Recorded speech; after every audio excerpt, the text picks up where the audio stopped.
Hey, gals and guys, this is Michael Ferrari of Cinema to Meep. Welcome to the latest episode of the Retro Movie Love podcast. Joining me today is Ara Alishan. Welcome back, Ara. Thanks for having me back on, buddy. Thanks for coming back. We made it. Yes, we did. This one's been a little bit of time coming. So Yeah, it's at been in the least works for sure. it's been in the works. We've had some I guess technical difficulties getting this out to you. You could say that. You could say it's almost supernatural. Yeah, we're pretty sure that there was a curse surrounding this episode. It's just been impossible to connect for some reason. Something's come up almost every time we've tried to record this. So hopefully we make it through tonight. I was losing power literally every time we tried to record. I mean, it was the strangest thing. It's like the internet was like, nope, we're not allowing you to record. And it just so happened to, I don't know, just every time I try to record, it was just like just that time. It was the strangest thing. Now we're here. Hopefully it works. Yeah, hopefully. Fingers crossed. Hopefully, Mr. King, wherever you are, not too upset with us mentioning some of these movies, some of these adaptations from your works. I know you're maybe not a fan of these, Yep, I know at least a but few. but I do know you know that there is something for everyone out there, and including movies made from your words, and we're here to celebrate them, the good, the bad, the ugly. That's we're a good all way to put it. we're all about these films. We're landed on, of course, adaptations of Stephen King, but what are we calling them? I mean, I don't know if I have a good proper terminology for it. What would you say they are? Yeah, I struggled with that as well because we kind of, of course, you've done a Stephen King episode. So the difference this time around is we're trying to focus on adaptations that we think are underrated, for lack of a better term. But I mean, that in itself is something I've had a really hard time with, just wrapping my head around. Like, how Yes, do you quantify what's underrated? But all that aside, I think we kind of figured it out in our own way. exactly. You have to kind of take this. These lists are, of course, our own personal point of view. You can look at these titles any way you want, and whether you like them or not, whether you think they're underrated or not. It's just what we feel in our hearts of hearts are fall into this kind of category, and we have Hmm. our own reasons. And when I asked you guys what your personal underrated Stephen King adaptations were, I got it's a very varied list, and which is what I love about it. That it's kind of like, yeah, there's something for everyone with these movies, and Hmm. we'll read out some of those, of course, on the show later. And I always love to do that. So it was kind of fun just to land on this for me because I do love. I've been a really big fan of Mr. King's work for many years now, and I grew up reading him, and of course the movies, which really kind of hit their stride in the 80s growing up. Hmm. And so I grew up with Stephen King, whether it be in print or on film. So to me, yeah, seeing a Stephen King adaptation was just very accessible, especially at the video store, and then of course on television with some of these works, which we'll get to, which are presented as TV movies or miniseries, and then of course all the things that were coming out theatrically, and then later direct to video, and we celebrate all of them.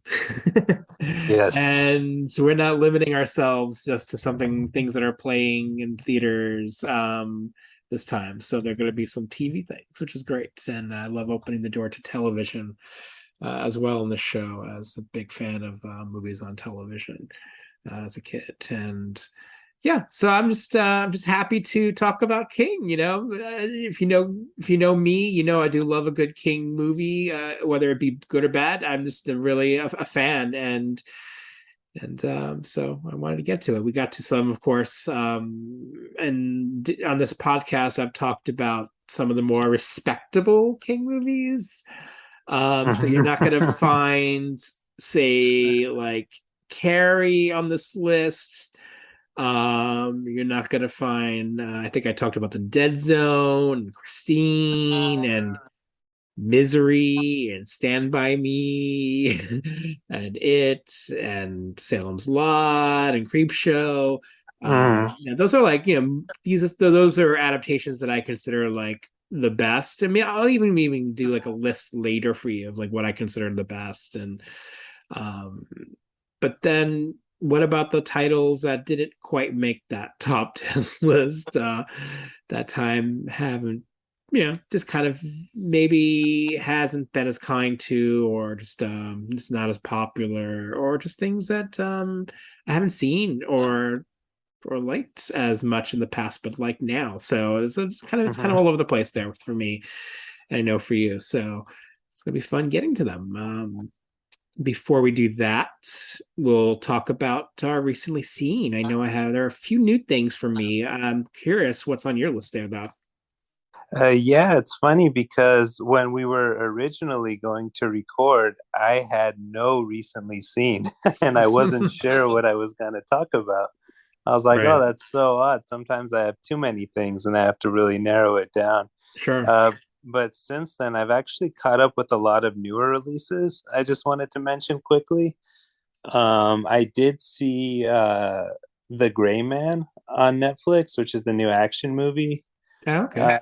big budget action movie with Ryan Gosling and Chris Evans and Anna de Armas and Billy Bob Thornton. I want to say it might be the biggest budget of a Netflix production, but I can't remember off the top of my head now. That feels like so long ago. But I went in with really low expectations for a streaming movie, and it was fine. Yeah, I kind of had fun with it. Um, it kind of felt it was very straightforward, and that was kind of charming in a way because it's almost antiquated at this point to get something without twists and turns and just a real straightforward action movie with some really good set pieces. I saw Nope in theaters. I Hmm. went and caught that. I wasn't really anticipating it that much, despite loving Get Out. Um, but I read somewhere that Jordan Peele wrote it as like a spectacle to be seen on on the big screen when the future of movie theaters was kind of in question, and that kind of inspired me to support it and go out and see it because I just kind of like that that's where his head was at. Sure. Yeah. And I, like I said, I did love Get Out. I think I was a little disappointed with Us, but I can't recall much about it at this point. I'd probably have to watch it again. Anyways, I like Nope. It was, it's a mixed bag. It's kind of all over the place. But I enjoyed it, and I heard you bring it up on your recently seen on the Beverly Hills Cop um episode you recently recorded, and I kind of share a lot of your views where I feel like it could have been a little tighter, it could have been a little bit more entertaining, but it was a really fun concept and a good spectacle, and I appreciated that. I liked the Western vibes. I liked there's some really good songs in there and the soundtrack, and I don't know, I had fun with it. I think it's one that might actually benefit from multiple viewings. I think I wasn't crazy about like the sort of, I guess this is a spoiler alert, but like the kind of jellyfish looking creature design kind of threw me off a little bit because that was just so out of left field from what I was expecting with this movie. Hmm. But again, that's something that might, age better. with multiple viewings. So I actually wanted to mention that I saw Elvis in Las Vegas when I was there with my wife, Wow. uh, which was really fun because I had never been to a movie theater in Vegas. I'm always busy doing other things, when I'm out there, which these days isn't as often as it used to be. But I enjoyed it. It's a lot. It's like very long and it's very Baz Luhrmann, which Hmm. you have to either be on board with that or you're not. I have some complaints as a big Elvis fan. Obviously my son's name is Elvis. He's a figure, like almost like a larger than life figure that I've always been a fan of since I was a kid. And I think my only complaint about this one, just to quickly touch on it, is that it focused too much on Colonel Parker. It even made him the narrator in a way, which was strange because he's like the most despicable character in the movie, and it's a real bizarre performance by Tom Hanks too, which I'm still I don't know I'm still kind of processing because I like Tom Hanks. The Burbs is one of my favorite movies of all time, but I don't know. I had a little bit of a hard time with this, but Austin Butler did a great job, and I really hope he gets a lot of love in award season, even though I don't really follow that stuff very closely. So yeah, I think if you just kind of want a more accessible version of a biopic or whatever for Elvis, you should probably stick with the John Carpenter TV movie, which is pretty great. But this is fun if you're looking for something a little more stylish and out there. Hmm. Um, did you catch that, by the way? I can't remember if you mentioned it or not. No, no. Honestly, it hasn't really appealed.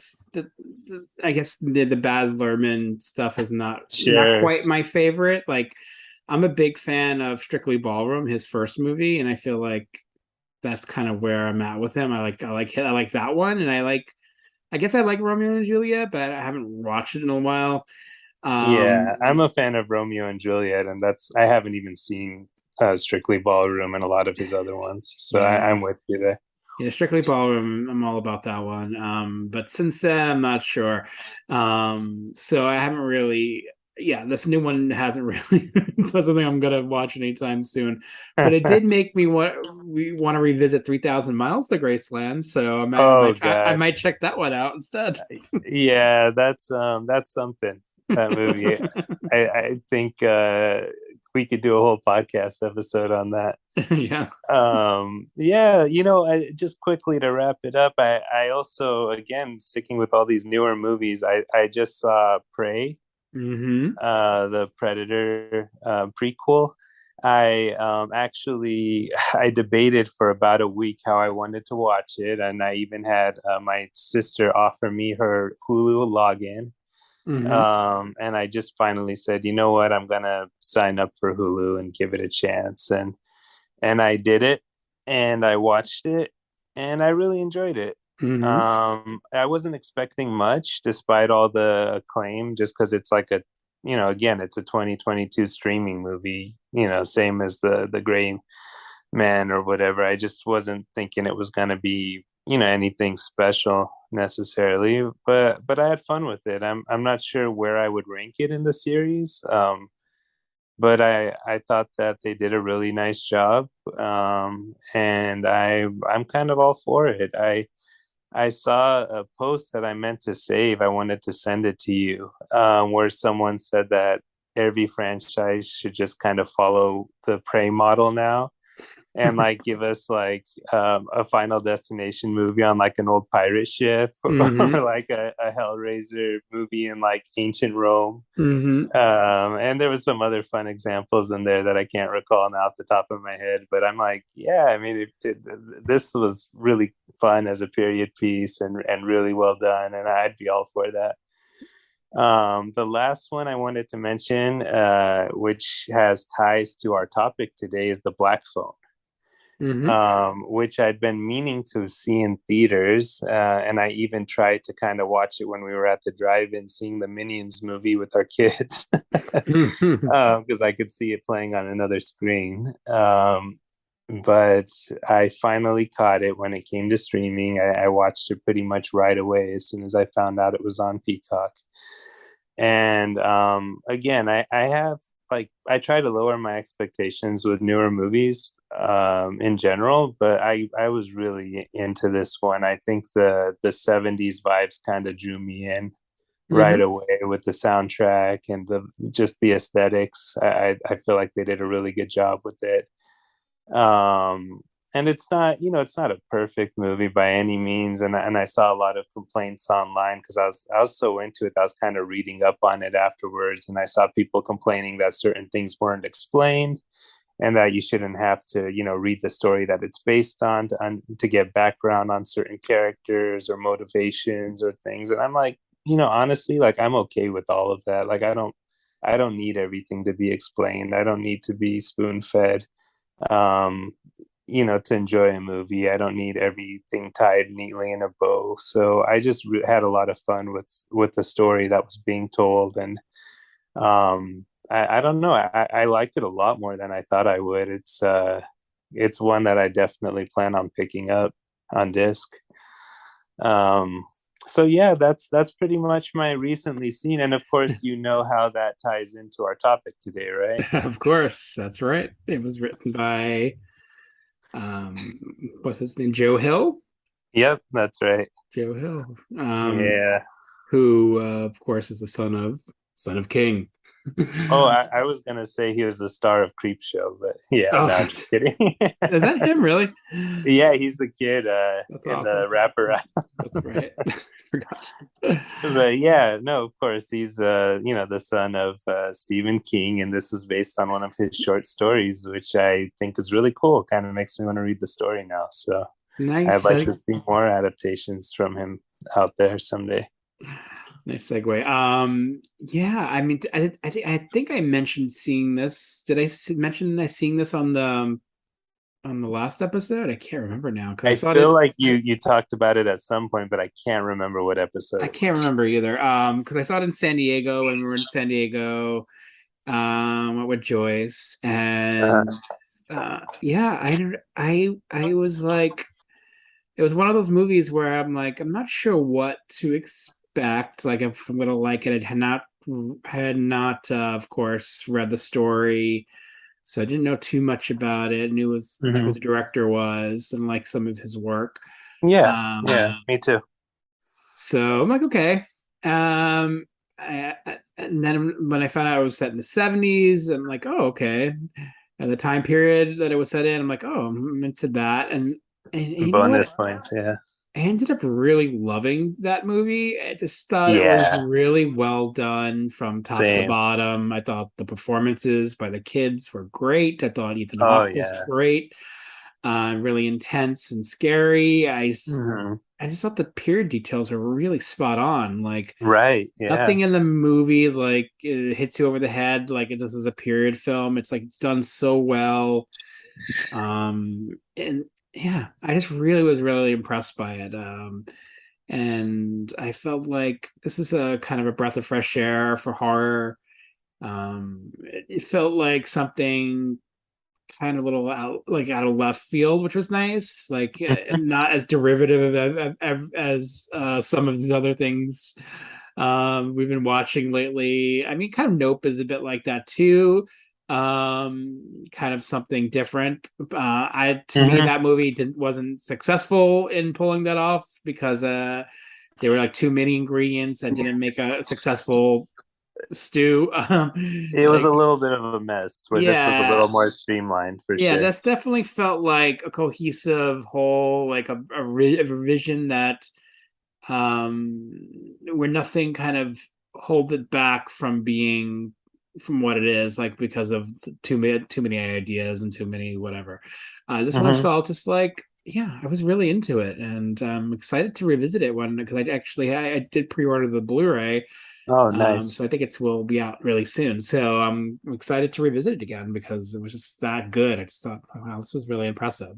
Where Nope, I'll probably honestly not watch it again because even though there were things in it like, okay, maybe I'll like this more in another viewing, I just felt like there wasn't enough for me to go back to it. Like not enough in it to make me interested other than say some of the side characters in Nope. I thought they were like really exceptional. Like the guy who plays the computer geek, like the tech. Oh, yeah, I should mention actually. So that Fry's that he works at, Mm-hmm. and I'm blanking on his name. I'm sorry, but a fun character for sure. That so Fry's, of course, went out of business during the pandemic. They've all closed, but Yeah. that Fry's is my local Fry's that I would go to, and it was really cool because it had like a UFO crashed in the front of the store. Mm-hmm. They all the stores across the country, wherever they were, the other ones all had different themes. And the Right. Fry's that was local to me, which was here in Burbank, was all UFO themed. So when you go inside, there'd be like statues and like a lot of great like 50s sci-fi vibes. And Sure. I would take my daughter there just to walk around sometimes if I wanted to go look at DVDs or something, and she loved it. She loved how there was like a giant ant like in the middle of the store and stuff like that. So That's cool. it's sad that it's gone, but I like that it lives on in this movie. So That's true. I'm with you as far as like I would much sooner go back to the black phone. Like I'm not in a hurry to see Nope. But I think if it popped up on streaming or something, I'd probably watch it again at some point. Hmm. I also liked Michael Wincott basically doing his Ahab I his liked best like yeah, I definitely liked his referencing Jaws in that one with him in yeah. there. Just Like fun. I liked his gravelly voice and everything. I just have no idea what his character was doing at the end. I still I feel like I missed something, but that's okay. There's a lot of stuff like that in this movie. That's right.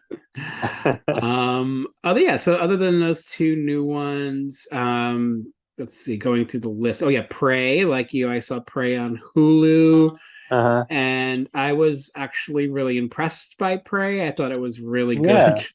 Yeah, it was for And sure. a nice surprise. Wasn't expecting a lot Mm-hmm. because well, one, because it is a movie that Disney slash Fox decided to only release streaming on Hulu.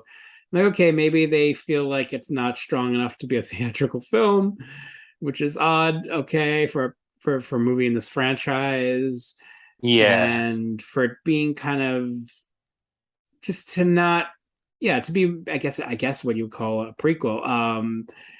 And Yeah, I don't I know. guess I felt like it was really, really strong mm-hmm.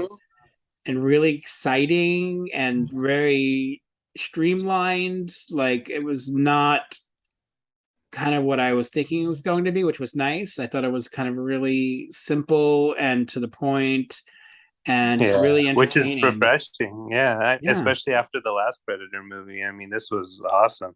Yeah. So My only complaint, honestly, is that I wish I could have seen it in theaters. I right. think that's honestly my only complaint.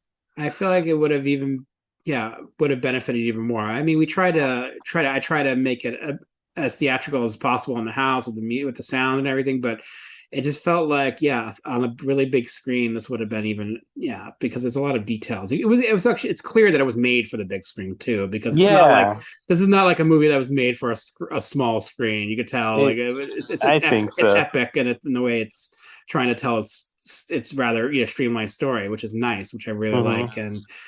And I thought the character was kind of compelling, and Absolutely. I thought, the Predator when the Predator showed up was actually there was a lot of cool things what the movie was trying to do with it and what it was trying to say. It was really fun, Hmm. and I like that it was so connected to part two, which I wasn't Yes, expecting. yeah, that was a nice surprise because I love part two, and I feel like it's like the black sheep of the franchise. So that was really fun. There was some fun tie-ins there, and there was Yep. some.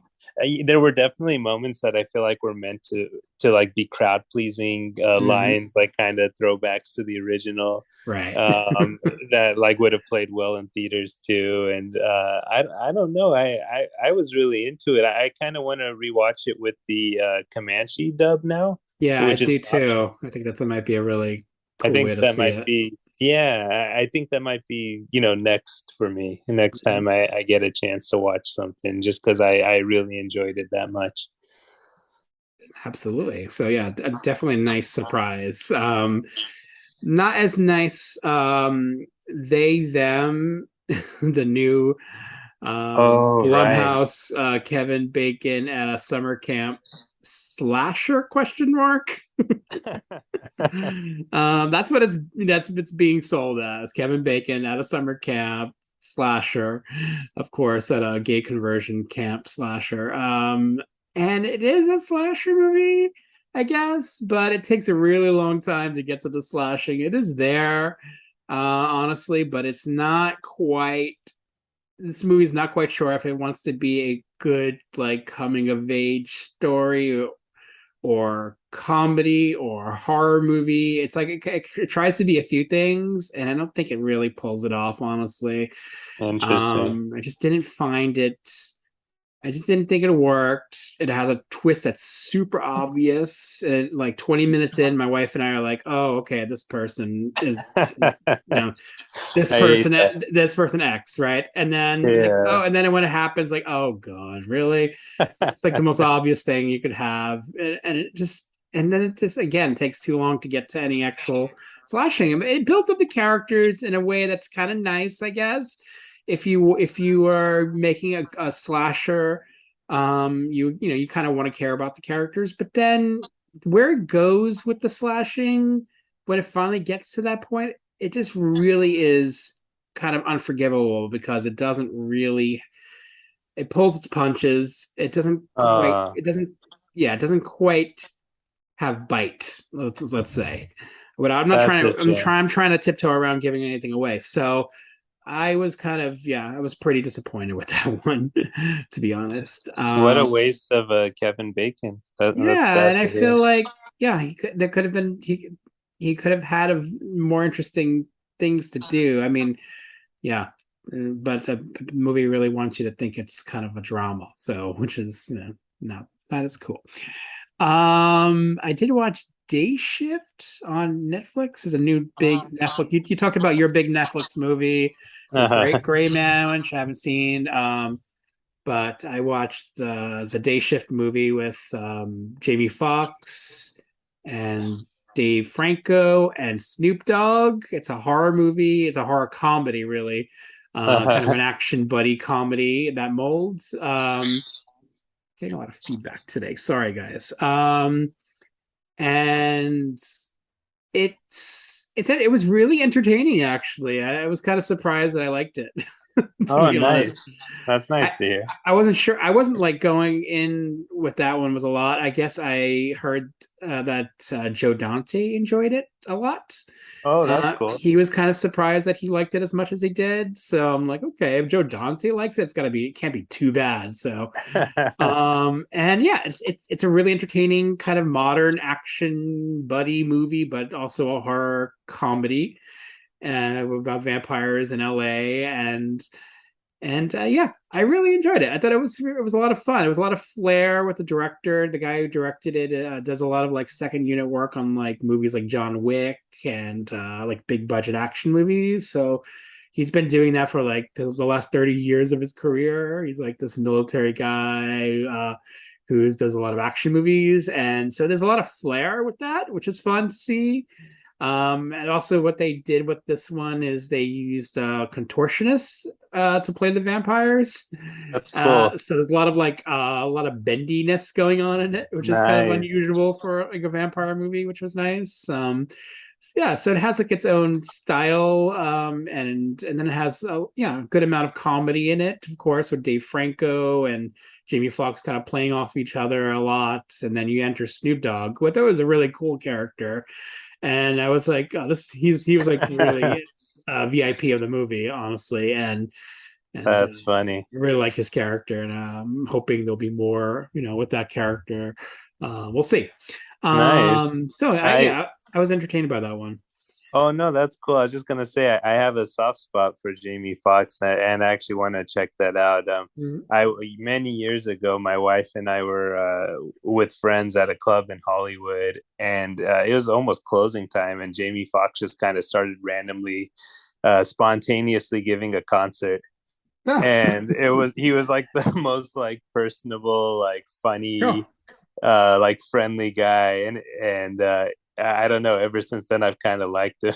So this was a long time ago, but it stuck with me. So I'm a fan of his, and I think it'd be cool to check that out. If it's, I was worried it was gonna be what was that movie with Will Smith with the vampires, the one. Oh, yes, I am I was Legend. Yeah, that. Yeah, I don't know why I was thinking it was gonna be like kind of like really bad CGI vampires and like that, but now that you said there's contortionists and stuff, I'm Yeah, sold.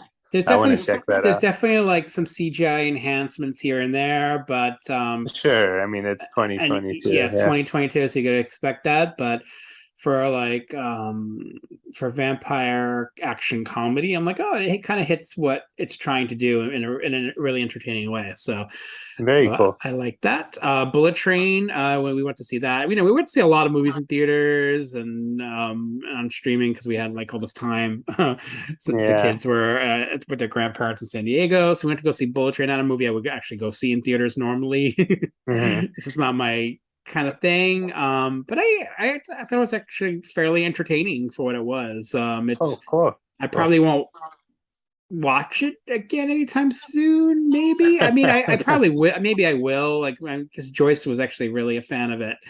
And so yeah, it was entertaining for me. I wasn't bored, so which was nice. That's my, I mean, that's my review. I wasn't bored. So, Hey, these uh, days you can ask. I hear you. yeah, there's definitely some good action in that.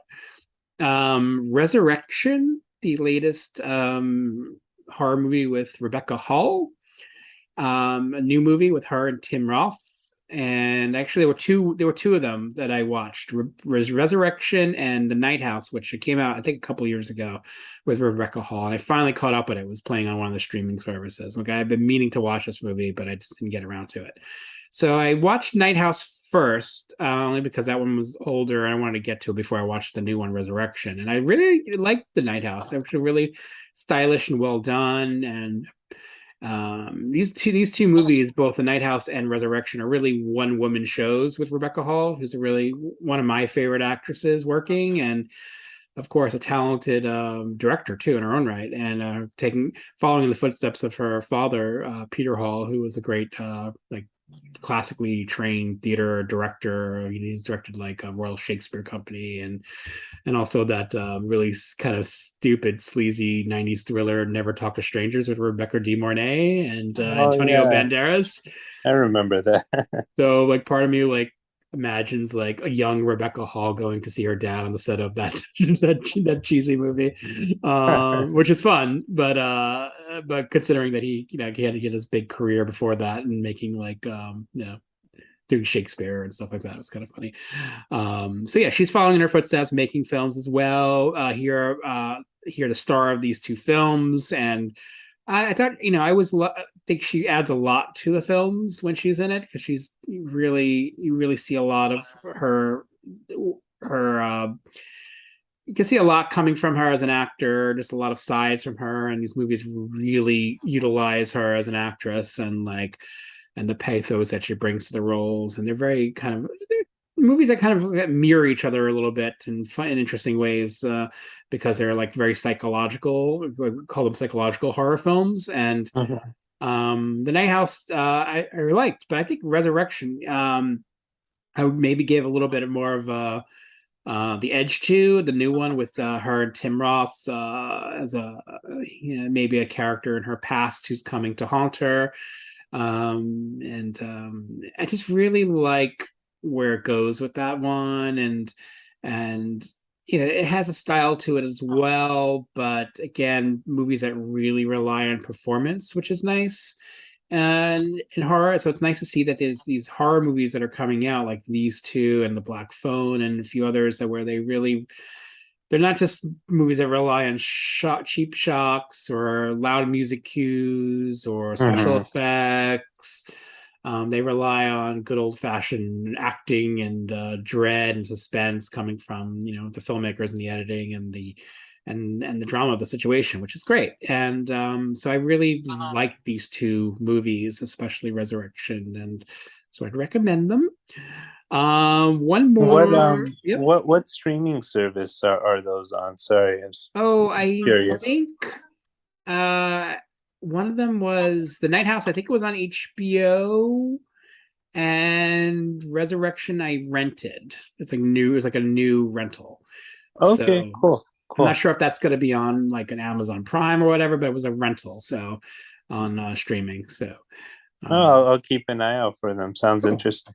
Yeah, I like both a lot. And then Gone in the Night, another new movie. With this one is a thriller slash horror movie with Winona Ryder.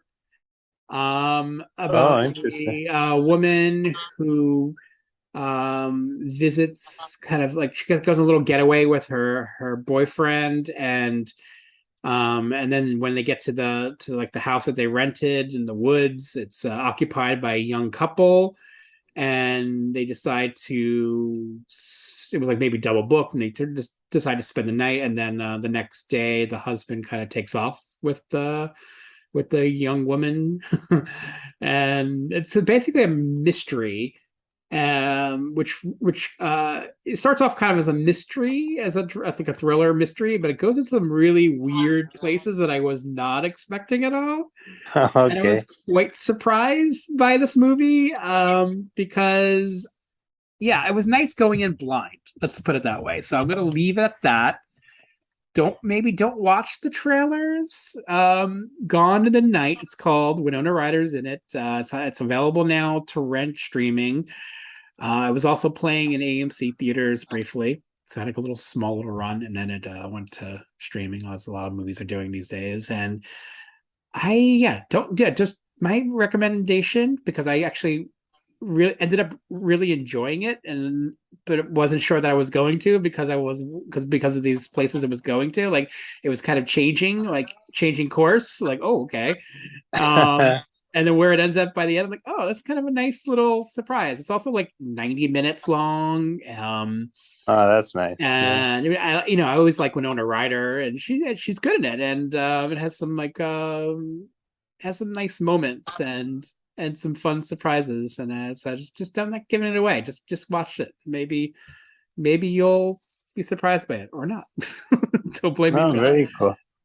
Other than that, that's it. Oh yeah, I've been starting a new show, The Resort, which is on a streaming service, maybe Peacock.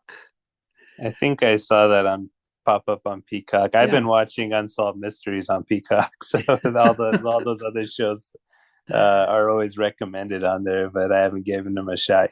Yeah, I'm like, okay, got this Peacock thing. I'm like, okay, we'll try it out. So I try watching The Resort, and it's only 5 episodes in on an 8 episode show. So maybe I'm gonna wait until the last three are available to talk about it more. But I like what I've seen so far. I gotta say. Oh, that's cool. Good to hear. And then finally, Bad Girls from 1994. Oh, nice. At least one of us watched something retro for our recently I seen. oh I That's a fun movie too. Yeah, I've been watching like some retro movies. I'm leaving some off because I Sure. had a long list today. But Bad Girls I wanted to mention because who else is going to be talking about that? Oh, I wanted to say I watched Bad Girls from 1994. Oh no, that's awesome. I won't say it's a great movie or even a good movie, but it is a movie, Hey, and I'm a fan. Yeah. yeah, it's entertaining enough for what it is. It is a kind of like a B Western with, of course, like an all-star cast: Drew Yeah. Barrymore, Madeline Stowe, Mary Stuart Masterson, and Annie McDowell. Like, some of the casting is a little weird. And I think Yeah. and the movie at the time definitely took a lot of flack for that, but it's not as bad as it was received at the time. I think the DVD was maybe an extended cut, which maybe fleshes out some of the characters more, which is Yeah, which I've is probably seen that which more. is nice. But yeah, I enjoyed it for what it was. Just don't expect too much. I don't know if Well this, said. yeah, I don't know if it's ever gonna get a Blu-ray release because it's also owned by Fox, and Fox is Disney, so who cares? They don't care. Oh, that's a shame. Yeah. I But think it was an hopefully, Anchor yeah. Bay DVD. It might have been, if I'm not Oh, mistaken. Or it might have had one at some it point. might have had one because Anchor Bay was doing Fox for a Yeah, while. Yeah. they started doing different stuff later on when the logo changed. Hopefully, Fox Disney does Prey on Blu-ray 4K because that Oh, I would love a definitely needs I mean, I've never upgraded to 4K, so please something else. But I would love to get that it. on disc. Yeah, that would be awesome. I just got the Child's Play movies and the first three on 4K. So I'm going like diving into the extras. I was doing that today. And also Cool, man. the other Yeah. thing I've been diving into is the Neo Noir box set from Imprint Films. Oh, Love it. yeah. Love it. That's cool. Very cool. A lot of great extras too. All right, let's get into Stephen King, underrated Stephen King as we know it. Yeah. Yeah. Um, Did you have any honorable mentions for that? I do. I do have some honorable mentions. On my honorable mentions list, well, there was one movie that we were going to talk about would have made, I'm sure, one of our lists, The Night Flyer. Oh, And absolutely. I think when I was looking at lists for what you guys mentioned as underrated, Night Flyer came up a lot. And I think we're going to save the Night Flyer for maybe a vampire episode, guys. So hang in there. We're Yes. not mentioning the Night Flyer today on our list, but know that we both um, hold it in high regard. Absolutely. And it's certainly one of the most underrated Stephen King adaptations for sure. Hmm. Storm of the Century, another one of the miniseries. I think time maybe has kind of forgotten a little bit. Is on my list. I That one was one that I saw when it came out, and liked, but kind of like maybe forgot about a bit. Hmm. So and then I revisited it 2 years ago. It was like in 2020 during the pandemic. My wife and I, we went through a lot of like the Stephen King adaptations that we hadn't seen or hadn't seen in a long time, and that was one of them. And I'm like, oh, this is better than I remember it. And that was one of those. And I think and then I revisited it again for this podcast, and I'm like, yeah, it's actually pretty strong. It's, it is a long movie because it is a mini series, but Yeah. I actually do like it a lot, and so it's kind of on my kind of short list here of honorable mentions. Desperation, another mini series. I like that one as well. That one has a lot of personality to it, which which was nice to see in a like a TV adaptation of Stephen King, because some of the TV movies I guess are accused of being kind of boring. I don't know, or just like kind of one note. But I thought Mick Garris did a good job with that one. Some of the other Mick Garris ones, maybe not as much, but I do like that one. I like the cast in that one, like Tom Skerritt and Annabeth Gish, and there's like a bunch of people, Henry Thomas, of course, and a few other people. Ron Perlman has a very scene choose a lot of scenery in that one. I do like that one. Good deal. Um, Dreamcatcher, which I'm not sure made anyone's list. But do know that Dreamcatcher is a very popular movie in the Ferrari households. My wife is Interesting. especially a huge fan of Dreamcatcher, and she kind of like, I did see it in the theater and I liked it. I'm a big fan, of course, of Lawrence Kasdan as a director. Mhm. This was an unusual movie for him, to say the least. Yeah. Not something you would associate with Kasdan as a director and what he does, Mhm. but watching it over the years, like, yeah, I can see why. It's an ensemble movie. It's a buddy movie. He's done those before, of course. But it's within the context of a big B B movie, right? And this one's kind of hated by a lot of people and a lot of King fans, and Uh-huh. I'm sure he doesn't like it himself. But as a big silly, a big budget science fiction horror movie, I don't know, it's really enjoyable, and yeah, I was even like, I probably should put it on my list because it's, we do watch it a lot. And it's really it's silly and we quote it all the time. Jonesy. Um, it's fun. It's fun, silly B movie schlock, and but made with a big budget, which is fun, I think, to see. And because I think the filmmakers are just having fun with it. So just don't take it too seriously, guys. And then lastly, there were two Netflix ones. Now I would consider these underrated, even though one of these movies got really high acclaim because they're on Netflix only. So I don't know if they're really how much a lot of people have Netflix and watch Netflix, but once you watch something streaming, you kind of forget about it. I don't know. That's how I am for me. Yeah, Until I can have it in my collection and watch it every once in a while and just like really go back to enjoy things over and over that way. I can't really fully appreciate it. Like a lot of some of these Netflix movie made for Netflix movies. there's Unfortunately, there's something that feels like inherently disposable about them just because they're only on streaming. yeah, and that's what these movies kind of fell into this camp for me. The first one, the acclaimed one, Gerald's Game, which I think was a really good adaptation of Stephen King's book, and it was a book that really a lot of filmmakers struggled with trying to adapt. So like a lot, it was no everyone thought it was kind of a hard movie to adapt because it is kind of like from a first person kind of point of view thing, and it's a person basically tied to a bed for the entire story, right? Mhm. But it was done really well by Mike Flanagan in this case, and he really kind of does really clever way of getting inside his character's head and presenting that, of course, on screen. Carla Cugino does a really tour de force performance in this one.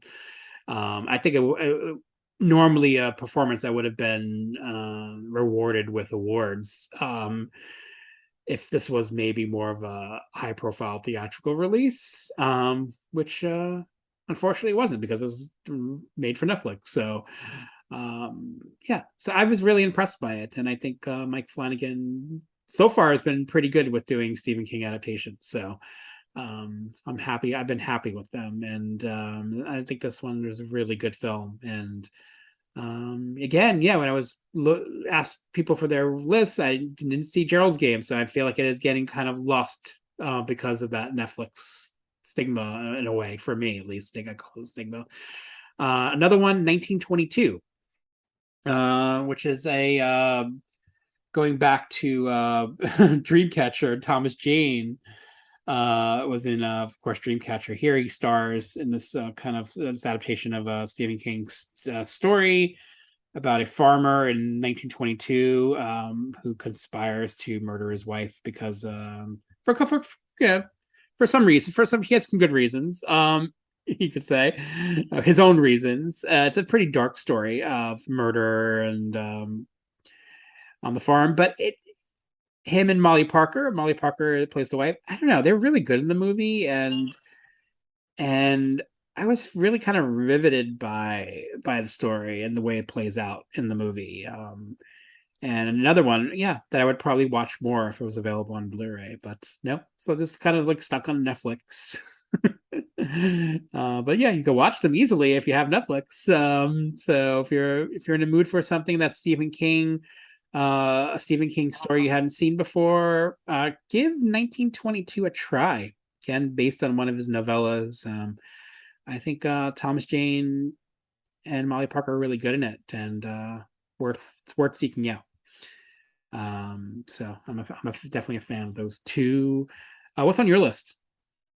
Yeah, so I mean, I guess quickly, I just to comment on a few of the movies you mentioned, um I started watching Gerald's Game. I'm a big fan of Carla Gugino, and I started watching it on a plane actually to London in 2017.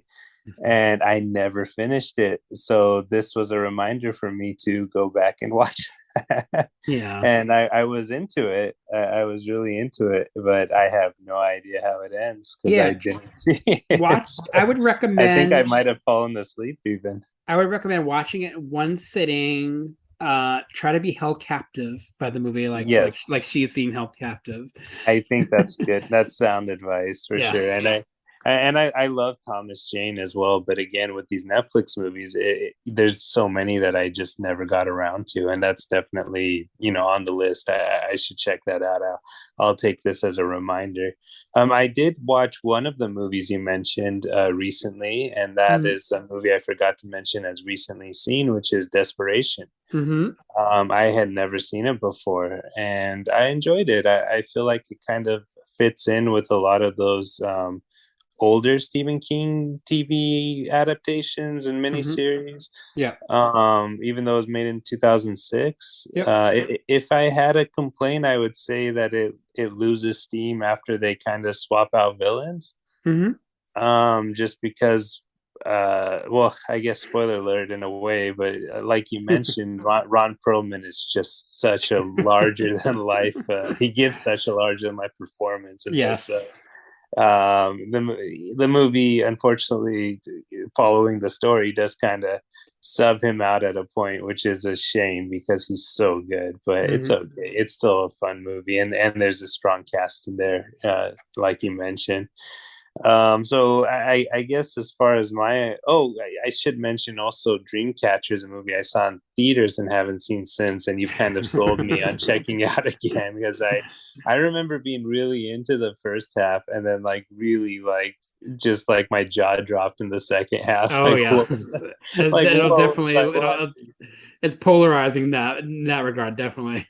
Yeah, and I think I'm like more forgiving, to that kind of tonal shifts and changes and stuff with like repeated viewings. But I just remember being like really like kind of caught off guard, and it didn't quite sit well with me because I was so enthralled by what was building in the first half.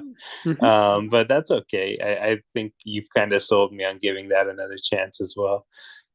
So again, I this isn't like a list of our favorite Stephen King adaptations, just stuff that we kind of feel are under the radar. And I'll mention Apt Pupil Mm-hmm. as a movie that I kind of think is worthy of an honorable mention. It's a movie that I only recently discovered.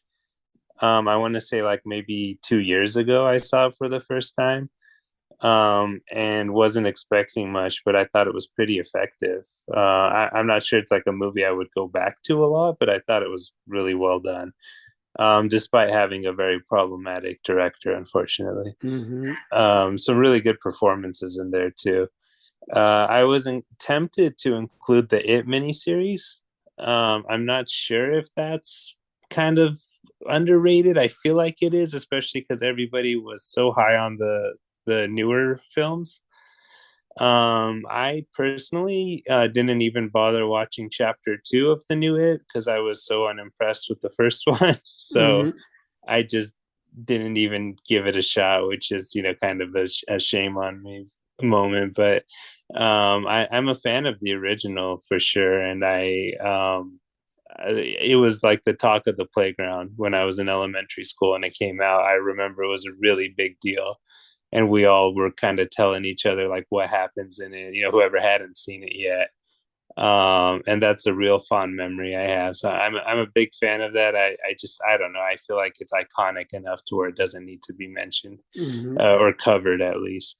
Of course, I would have included Firestarter, which I'm a big fan of from 1984, but we did cover that on our Killer Kids episode. Mm-hmm. You mentioned Night Flyer, which has sort of vanished since that HBO Snapcase DVD went out of print. Mm-hmm. And I think it's definitely worthy and ripe for rediscovery. And we'll definitely get more into that at another time. But that's kind of it for me. I didn't really know what to include, honestly, so I just kind of left it short.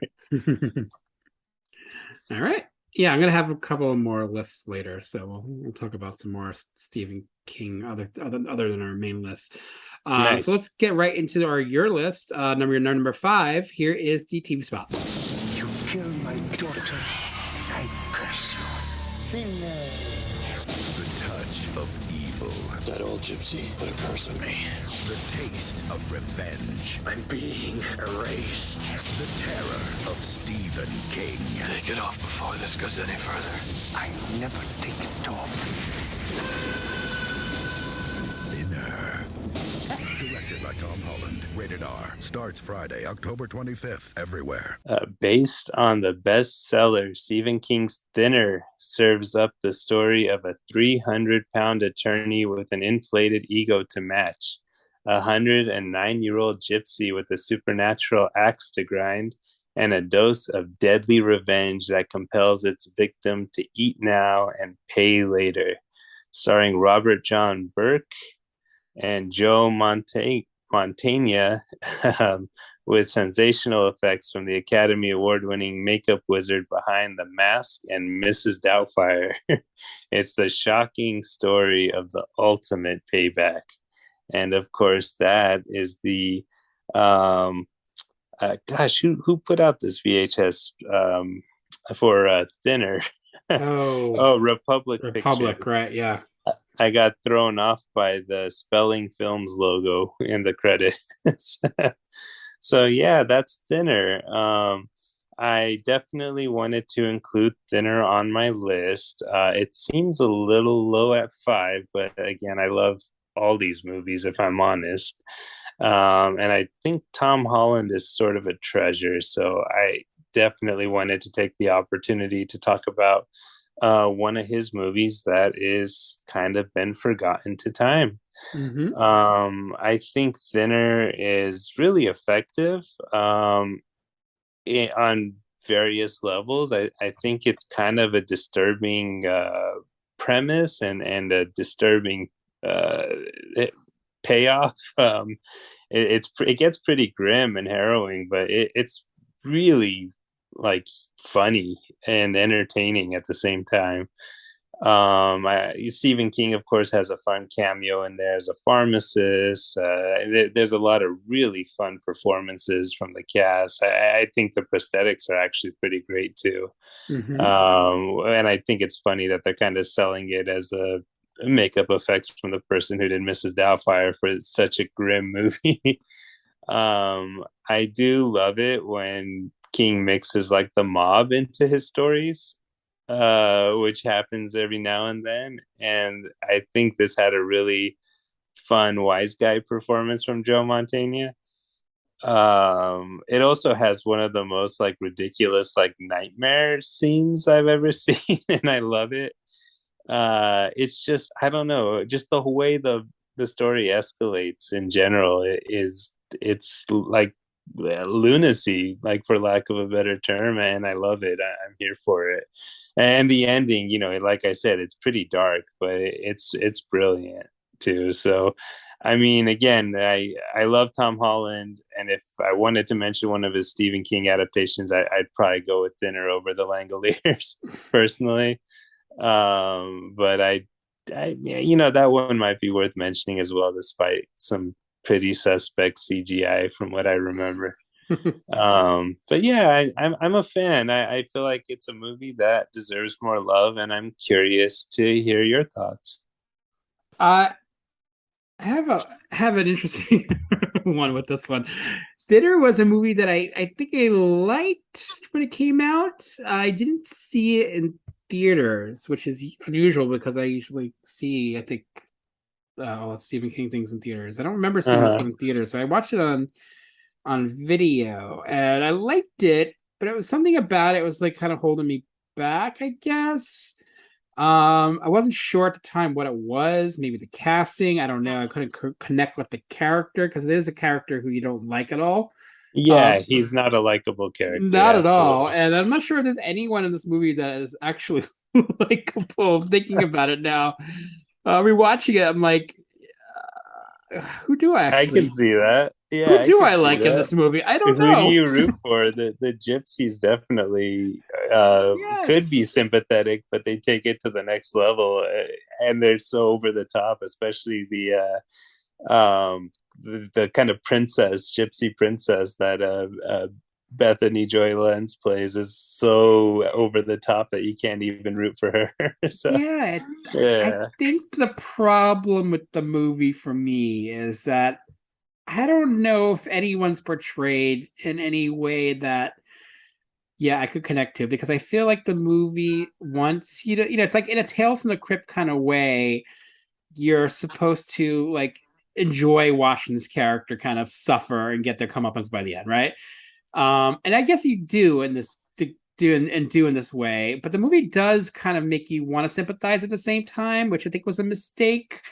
And maybe Yeah. like portraying the gypsies in the way this movie does, it was kind of like, ooh, it could have been a little more less, I don't know, just more sensitive about it instead of like, Oh yeah. I mean, it kind of it just Sensitive is not in Thinner's vocabulary.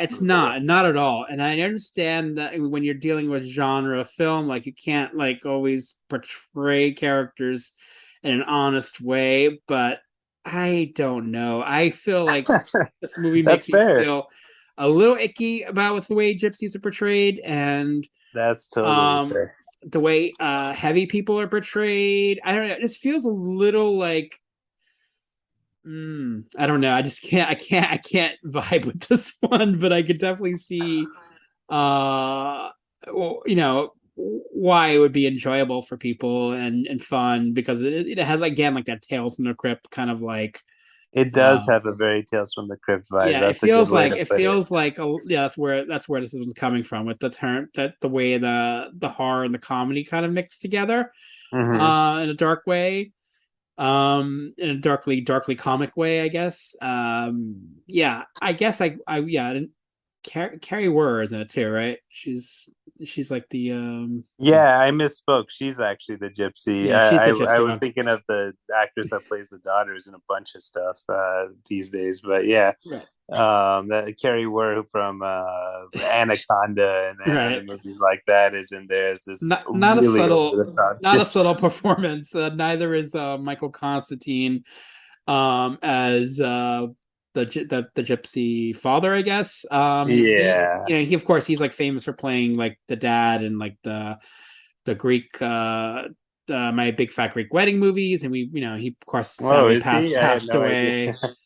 away within the last year or so. Um, so I just wish the movie was a little better at portraying some of those characters, because then I could Sure. maybe like sympathize with them more. But It as it is now, I'm not sure who to.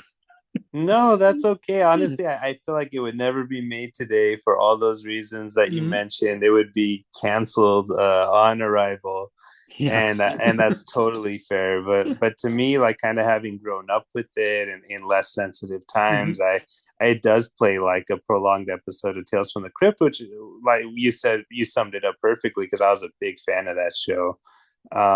So I don't know, I dig it. I kind of wish it had a happier ending, but that's okay, it kind of fits with the story too. So I don't know, it's interesting for sure. I definitely wanted to give it a mention, but I can totally understand if it's not everyone's cup of tea. Today I was watching the extra features on the new Child's Play 4K Blu-ray thing, Mm-hmm. and I was kind of surprised how much, well, really how much, but I guess everyone was kind of saying not so maybe nice things about Tom Holland. Oh really? That's I surprising. was like, whoa, I did not know some of this stuff about him. I met him once at a convention, and he was super nice, Hmm. and he seemed like really excited and Hmm. appreciative to talk to anyone who actually cares about the people behind the camera for a change, because he said that a lot of people at conventions don't. So he like kind of took his time to talk to me, and I don't know, that I'm shocked. And when I met him, Hmm. Alex Vincent, who plays Andy Barclay in the Child's Play movies, was there too, and he had a lot of nice things to say about Tom Holland too, but maybe something's changed, or maybe he was just doing that because he was there. I don't know. I kind of want to see those features now. Yeah, you gotta check it out. I was kind of surprised. Because I really like Tom Holland's movies. Of course, I'm a huge fan of Fright Night. I love The Temp. Uh-huh. I actually do enjoy like what is it, the Langolier? What's the one? Yeah, What's the one he directed? Was it the Langoliers? He did the Langolier. Yeah, I actually do enjoy that movie. Yeah, I remember it being fun. Just really bad CGI, of course, for Yeah, the there's terrible CGI, but I don't like know. sci-fi channel. Yeah. There's something about it. It's kind of like No, it adds to the charm these yeah. days. I think watching something from '95 with those kinds of effects.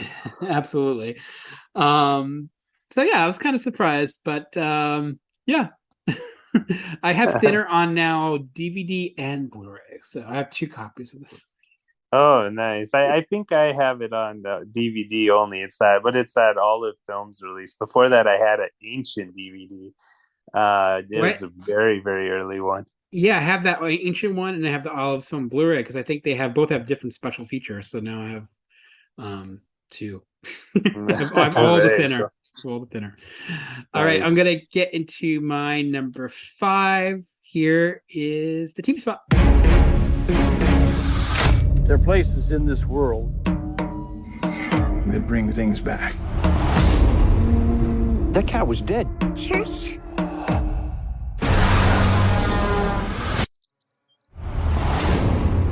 I know what you're thinking of doing, but they don't come back the same. Daddy. Sometimes dead is better. Pet Cemetery, April 5th. Okay, that's Pet Cemetery, not the original.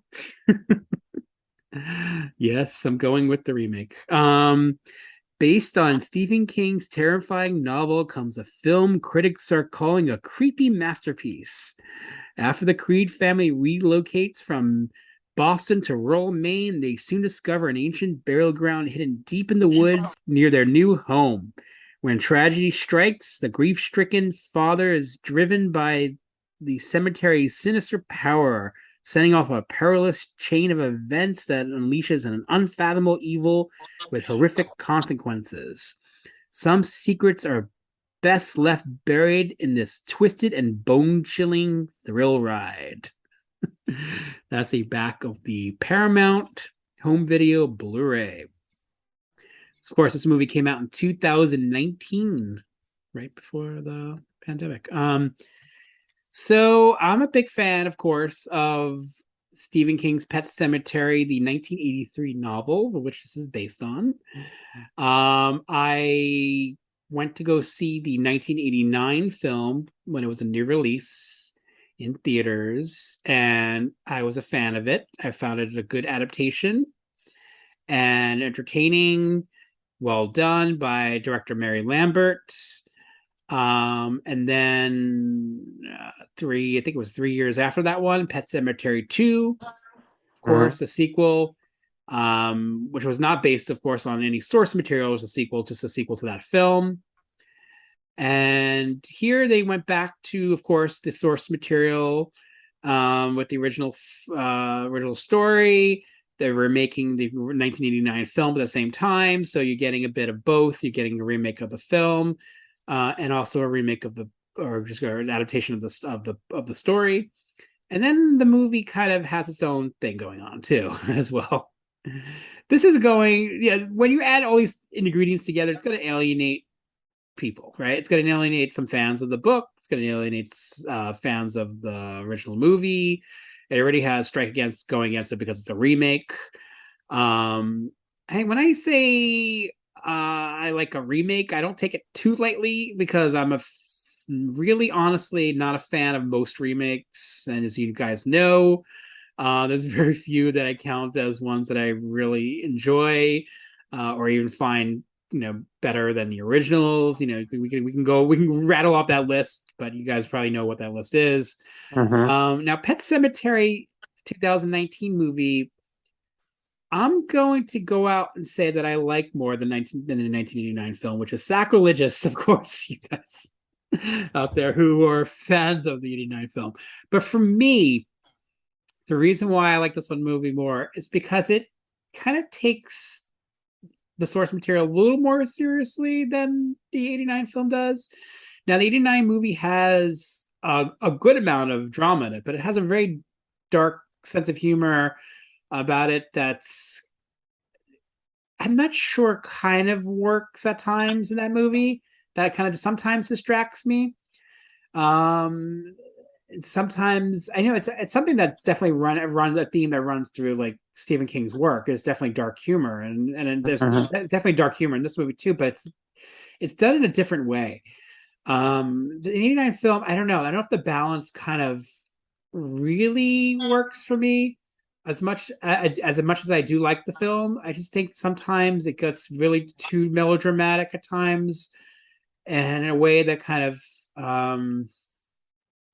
I don't know, just kind of doesn't work. But I enjoy that film a lot, and I do think it's a good film. Here, I don't know. When I saw this film in the theaters, I was kind of struck by how its sensibility is different, how gothic its sensibility is. Now that's this movie kind of appeals to the goth boy that lives within me. Because it is pretty dark. It's pretty pitch black, this movie. So that's one thing that I'm like, okay, that really appealed to me. And the other thing about it is that it kind of goes in a different direction with the way it casts the movie and the characters. It's going for a little more of a realistic way, where the 1989 movie was a little bit more of a little more polished feeling and more glossy, right? And some of the casting choices maybe, and some of the way it was filmed. Here I felt like this one felt a little more dark and sinister, and the character, but placing ordinary people in a dark and sinister kind of story was kind of interesting to me. And how that plays out. And then it goes for a very different ending than the other two, than the original the original book, and then of course the 1989. I wasn't crazy about where it went in the '89 one. Here I'm like, this is different. This is something I wasn't expecting, and I really liked the payoff at the end. It was something that I was kind of like, I'm totally on board for. Again, appeal to the goth boy who lives inside of me. I don't want to give it away, so I'll just leave it there. But having said all this, I know this movie has its detractors. Again, it's a remake, so there's a lot going against it. But I don't know, the combination of those elements for me really appealed to me. And because this movie was so kind of hated on initial inception, I'm like, I don't know why everyone is so up in arms against this one. Because I guess maybe because it is only been 30 years since the '89 film, so they're already remaking this movie. I guess that would be the big strike against it. But I don't know, because it takes some things from the book that were in the 1989 movie, but it also takes things away from it, strips some things away from it, and then of course, it's kind of, to me, it's its own thing, which I like. And I think they're doing a sequel to it, which is kind of cool, or a prequel or something. I don't know. Kind of curious to see where that goes, but I'm afraid to ask because I know a lot of people don't like this one. So, what's your take on Pet Cemetery 2019? Sure. So, I mean, I'll preface this by saying I am like open-minded to remakes. I don't watch a lot of them. I kind of won't bother if it doesn't appeal to me, or if I just it doesn't look like something I would like. But there's plenty that I'm a big fan of. I mean, I technically my favorite movie of all time is a remake, The Thing. But more recently, I've enjoyed remakes for like even really cheesy remakes, like the My Bloody Valentine remake or the Evil Dead remake, which was super over the top and different tonally than the original. So I went into this with an open mind, kind of like I did with the Firestarter remake, both with your recommendation. of course, which I definitely hold in high regard. And I adore the original. I included it in our Killer Kid episode Yeah. on my list, and I'm a big fan of it, of course. And I can see everything you're saying about it, the melodrama, the Gage's funeral, for example. It's just so over the A top. little much. That scene. Yeah, and I mean, to me, it adds to the charm, and it's something I grew up with. But I can totally see how someone would want something a little bit more serious with such dark, subject matter. Because that's definitely hard not to chuckle at these days. But yeah, I feel like it was like definitely like like the at worst it was like perfectly like a serviceable movie, for like lack of better terms. Hmm. Like it's like there's a lot of remakes that I feel like they can't really justify their existence. Like they're not different enough or Hmm. interesting enough, and I feel like this like is different enough. It does give you something that the original doesn't. But at the same time, I just kind of felt like I was watching an inferior version of a great movie, if that makes sense. Hmm. Like a movie that I'm kind of already too familiar with, maybe. Hmm.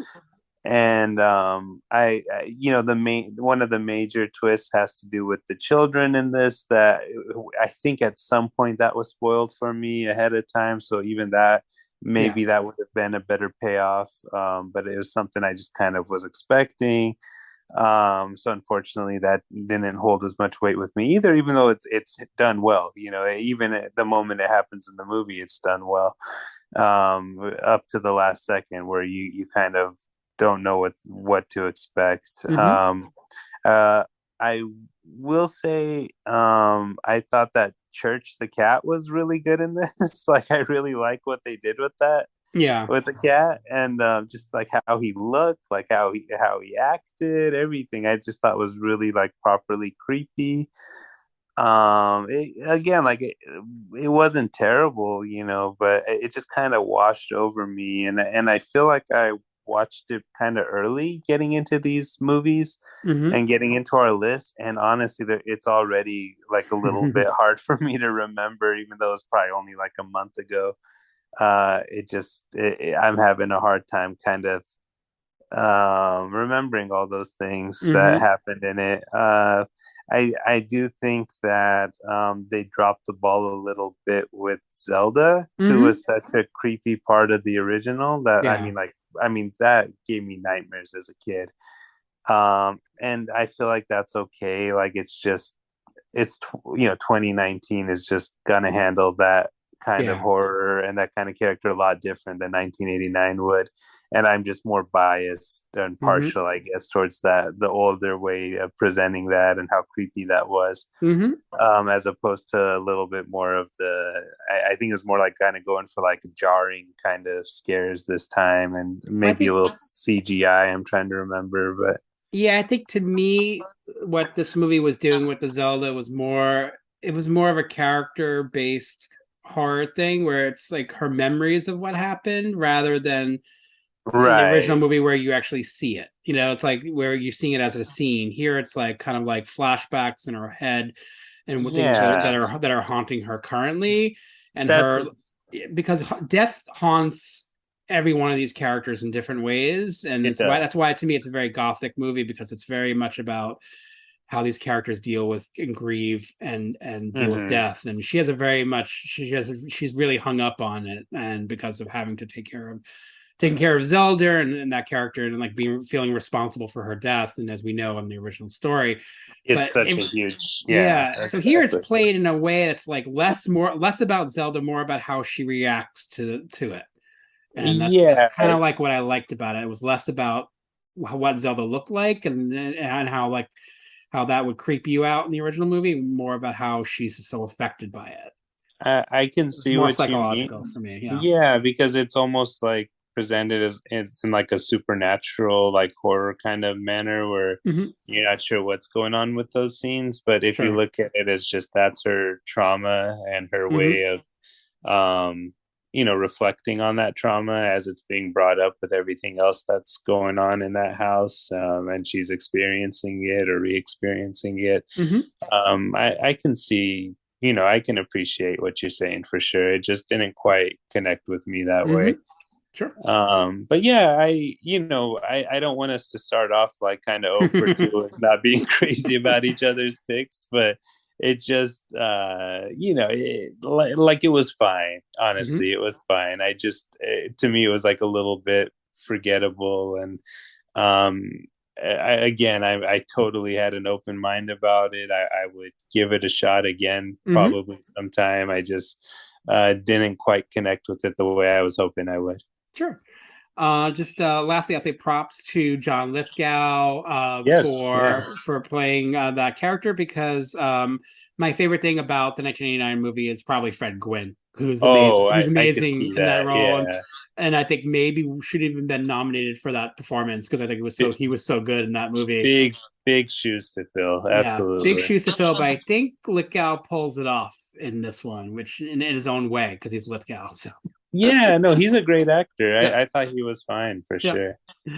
All right, so those are number 5s. Before we get into number 4s, let's start reading some of these lists off from you guys. I'm gonna go to the Facebook page. What do we got here on the Facebook page?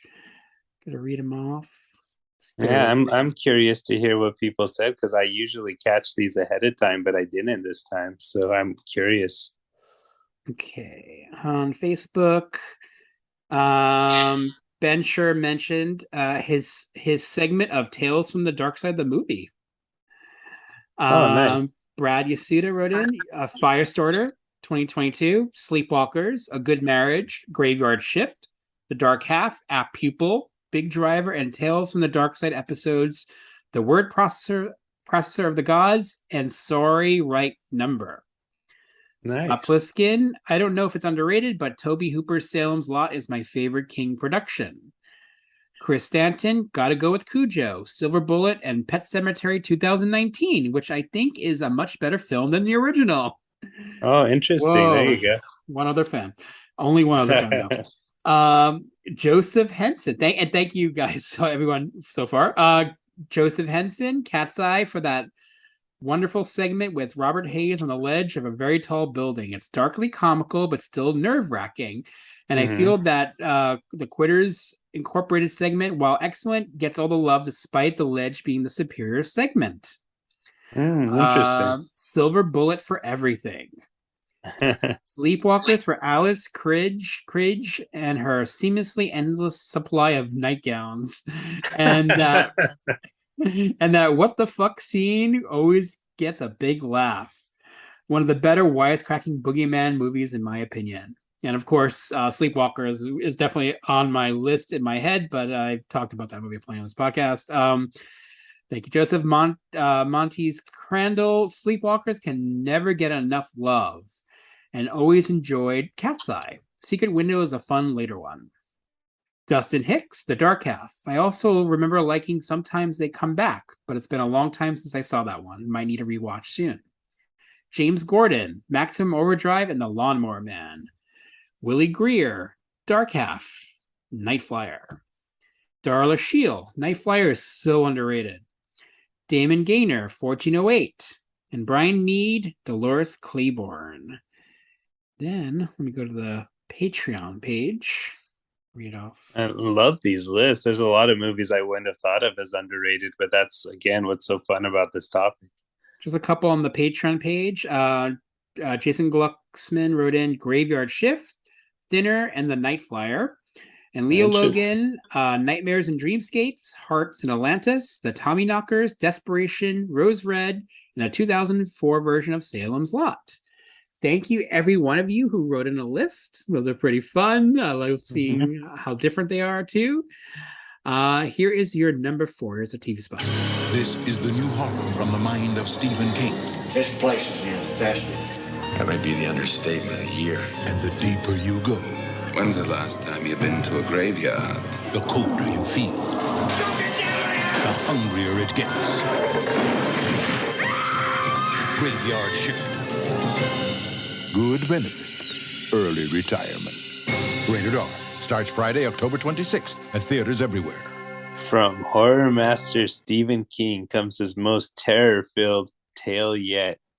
Gates Falls, Maine, when an abandoned textile mill is reopened, several employees meet mysterious deaths. The link between the killings all occurred between the hours of 11 p.m. and 7 a.m., the graveyard shift. The sadistic mill foreman, played by Stephen Macht, has chosen a group to clean up the mill's rat-infested basement. But what the workers find in the subterranean maze of tunnels leading to the cemetery is a subterranean maze of tunnels leading to the cemetery and an unimaginable horror that comes alive in the dead of night. And I'm going to blame my whiskey for my reading skills here. So yes, Graveyard Shift from 1990 is on my list, and I was shocked to hear it on a few other people's lists as well. This is a film so underrated that even Stephen King hates it. I grew up with Graveyard Shift. I must have been about 8 years old when this came out, and I really loved it. I thought it was terrifying. Brad Dourif is in it, of course, horror icon in a kind of underrated minor role. He's really fun as this eccentric exterminator. Andrew Divoff's in there, who has some horror cred as well, I guess, as the Wishmaster. He's got a kind of minor role too, and I think that those two inclusions maybe give it a little bit more credibility to me as like a cult film. But the real standout for me is Stephen Macht, who I mentioned before, and he's Warwick. He's this the foreman, like they mentioned, of this factory, this what did they say, textile mill. And he gives such an over-the-top performance. It's just like there's nothing I can even compare it to, and it just really stood out to me even as a kid. He uses skeletal remains as weapons at some point. He bites I guess, spoiler alert, there's a giant mutated bat creature in this film, and he bites it on its wing at some point. He's just, I don't know what he's doing in this movie, but I'm here for it, and I love it. It's a really sweaty movie. It's like really everybody is so sweaty. It's spoken about how hot it is, and that's one of the reasons they can only work in the middle of the night. It feels very grungy and grimy. You can almost smell like the rats and the BO in this movie in that mill. Yeah, it's definitely not something I would want to watch while I'm eating. And I think I have made that mistake before and it kind of regretted it. I do think that a lot of things have held up, even, nostalgia aside. I feel like that giant bat creature is properly terrifying, but I mean, I can't really look at it with unbiased eyes because it's just such a big, I don't know how to put it, like a childhood trauma of mine in a way that really stuck with me. So I was going to share quickly here. I do think nostalgia does play a role with a lot of these movies that we're talking about. Maybe not Pet Sematary 2019, of course, which you've appreciated as a newer film. But I have this sort of special connection with Graveyard Shift. Back when I was a kid, I grew up in Salt Lake City, of course, Utah, and we had these Lebanese Armenian friends who owned a restaurant. And I remember they always had like belly dancers and like they had like parties all the time, and we'd always be there. And all the kids would always go hang out in the back where they had this like warehouse, or I don't know, maybe it was like another business they had or something, but there was Persian rugs and they were stacked like really high. And we'd be jumping across them and playing and getting into trouble, until someone came and told us to stop. And I have this really fond memory after I watched Graveyard Shift, where I kind of got, all of us kids together, and I kind of retold the story as my own, stealing from the great Stephen King. and and I remember everyone was just really into it. And I mean, who knows how I did it or how well it came off as like an 8 or 9 year old at that point, but it's just a real fond memory I have. And I remember I just had a real fun time with that, and people were like super into it.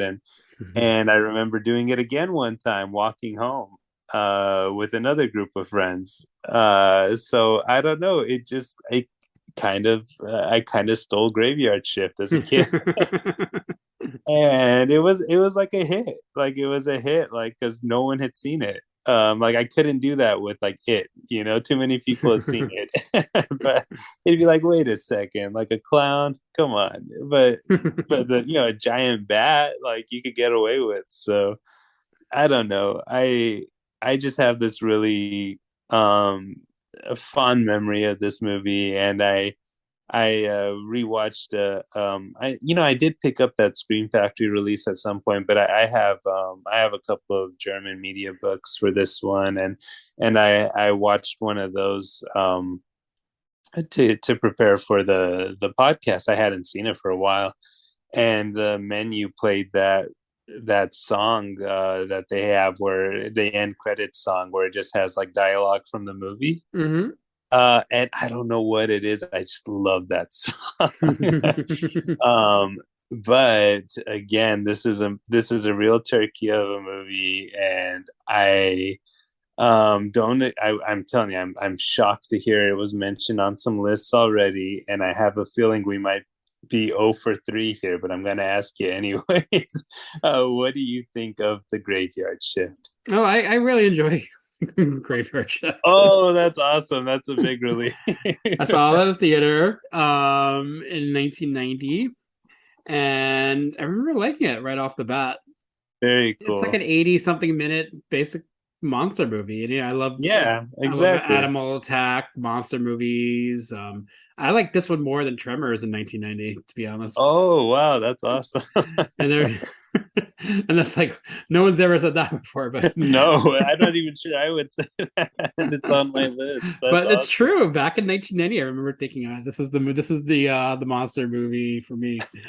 The underground monster movie. I don't know. It's like, it's all the things you mentioned. Super sweaty and grimy, and it's pure like Stephen King, like Stephen King land with that sort of thing. It just feels like, absolutely. It feels like it captures when you read a Stephen King story or short story, or like about people who work and live in a small town, and just have those kinds of ways and attitudes, and it just really feels like, yeah, they did a good job with that. I mean, it helps, like, I think your first two movies, they're both shot in Maine, which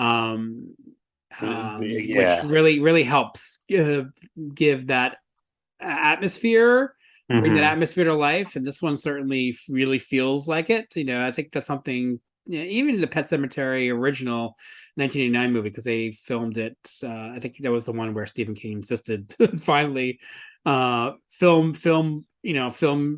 the story here. I want that, right? That was a stipulation, right? It makes a difference, honestly. Makes a difference, yeah. You really feel it. And it really comes across. It's not like it doesn't feel as phony as some of those other ones that do that, where they pretend it's that area, part of the country. And yeah, I just feel like it's a really authentic, really silly but grimy. It's a good mix of silly and grimy and gritty. It's like if it was just gritty and really like tense, maybe I would have liked it less. But I think because it has a silliness too about itself. Oh, sure. Because it is. You can't take ultimately a giant bat movie too seriously. I think there's enough fun for me with that. And my grandmother was actually a big fan of this movie too. She loved anything with rats. She was a big rat movie fan. Oh, and there's Um, plenty of rats in this so there's a movie. lot of Jeez. rats in this movie. There's a lot of rat trauma, rats, like, rats, and just in general in this movie. So Mhm. that yeah, so that's probably why I watched it probably more than some of the other Stephen King stuff at the time because of that. I think I remember having rent that a lot for her. Very Um, cool. yeah, I'm a fan. Favorite ship. I was sure this was gonna be one I was on my own, and I can't tell you how happy it makes me to hear Graveyard Shift getting all this love. That's great. It's only 80 something minutes, guys. It's breezy, It's yeah, crazy. absolutely. This kind of could almost play like a episode of like an anthology series too. Like we were saying with Thinner. I don't know if it has the Tales from the Crypt vibes, but it just is that simple of a story. Like you could It's true. definitely fit it into 30 minutes if you wanted to. Like I would cut down Thinner to 45 minutes, make thinner by cutting out half the movie, and like maybe like again fixing some of the issues I had with like the way the characters are portrayed. And then I would put out a double bill with this for sure. That would work Sure, as an anthology. yeah, yeah. All right. Right here is my number 4. Here's the trailer.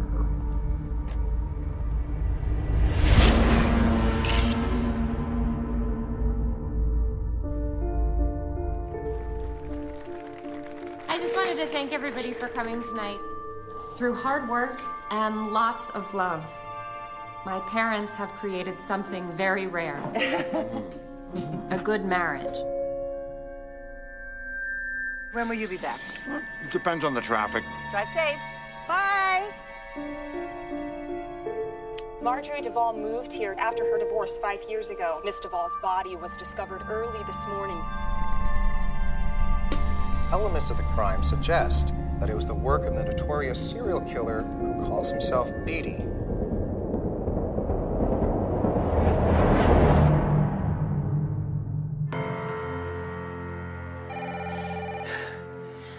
You okay? Yes. You're so lucky. I don't know how you do it. And neither do I. This is a lovely home. What may I do for you, Detective Ramsey?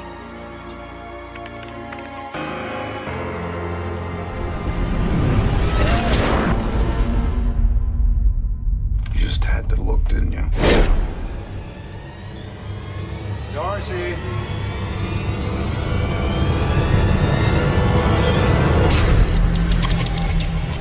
Darcy!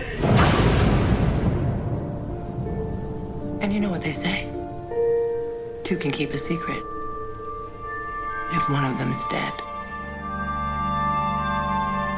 Yeah, this one was kind of hard because this was only released on DVD and Blu-ray. I wasn't theater, so the back of the box, as a sadistic serial killer is spreading fear across the Northeast, taunting the police as his victims pile up. Darcy Anderson, played by Joan Allen, and her husband Bob Anthony LaPaglia are celebrating another year of a good marriage.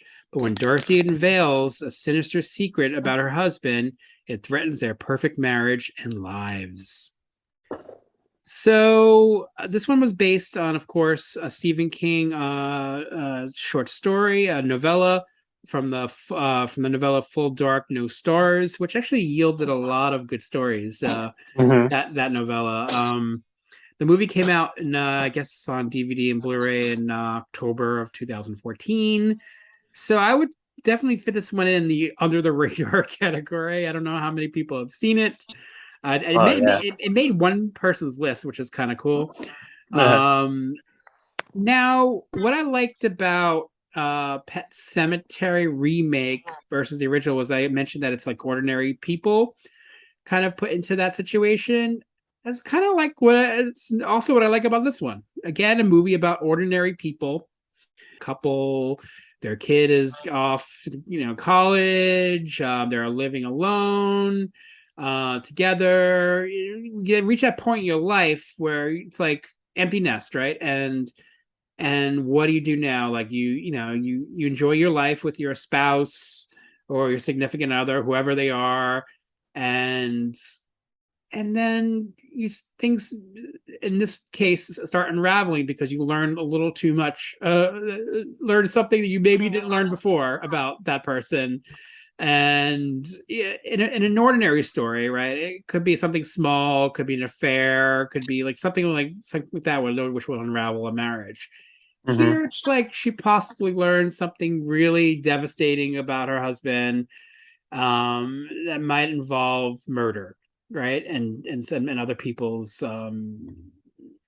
I guess, misfortune. And I don't want to give too much away, but the movie has an interesting point of view with where it goes with that, and where Joan Allen as a character takes the information that she learns about her husband and their marriage, and where it goes. And that's what the movie's essentially about. So it's kind of hard to tiptoe around where it goes, with me with this one, but I just love where that heads at, where it goes, and how it plays out, because I wasn't sure what I was in for, because this is a first time watch for me, movie, and I didn't see it. I didn't see it at all when it came out in 2014 on DVD and Blu-ray again, because it didn't play in theaters. It just kind of slipped under the radar. Okay, I wasn't sure what to make of it when I knew that story was like, being adapted. But I know I like Joan Allen and like them as actors. I think they play off really well off of each other, and there's like an ordinariness about it that appeals to me, because I'm often, for many years now, watching horror movies, I get tired of like characters who are too attractive, like clearly people put in these positions, who are, I don't know, I just can't connect to them, because for whatever reason there's like an artifice that's put in a lot of these horror movies, that to I don't know, too much of a sheen, too much of a gloss. Again, like I mentioned with the Pet Cemetery, that just kind of like puts a little bit of a distance between me and reality. And this one plays it for more reality, and the way it unfolds kind of in a realistic way, but then giving characters kind of these pathos, and they have questionable choices. And Joan Allen is certainly not a perfect character, and she has her own issues, but I love that, again, where it plays out. So it's a movie that you just gonna have to take my word for it, just like maybe give it a chance and enjoy for what it is. And it's like to me a small scale movie, but one that's totally slipped under the radar for me, and was quite surprised by when I watched it this time for the first time. And I'll be revisiting. I picked up the Blu-ray. So nice. I'm happy to include it here. Have you seen this one?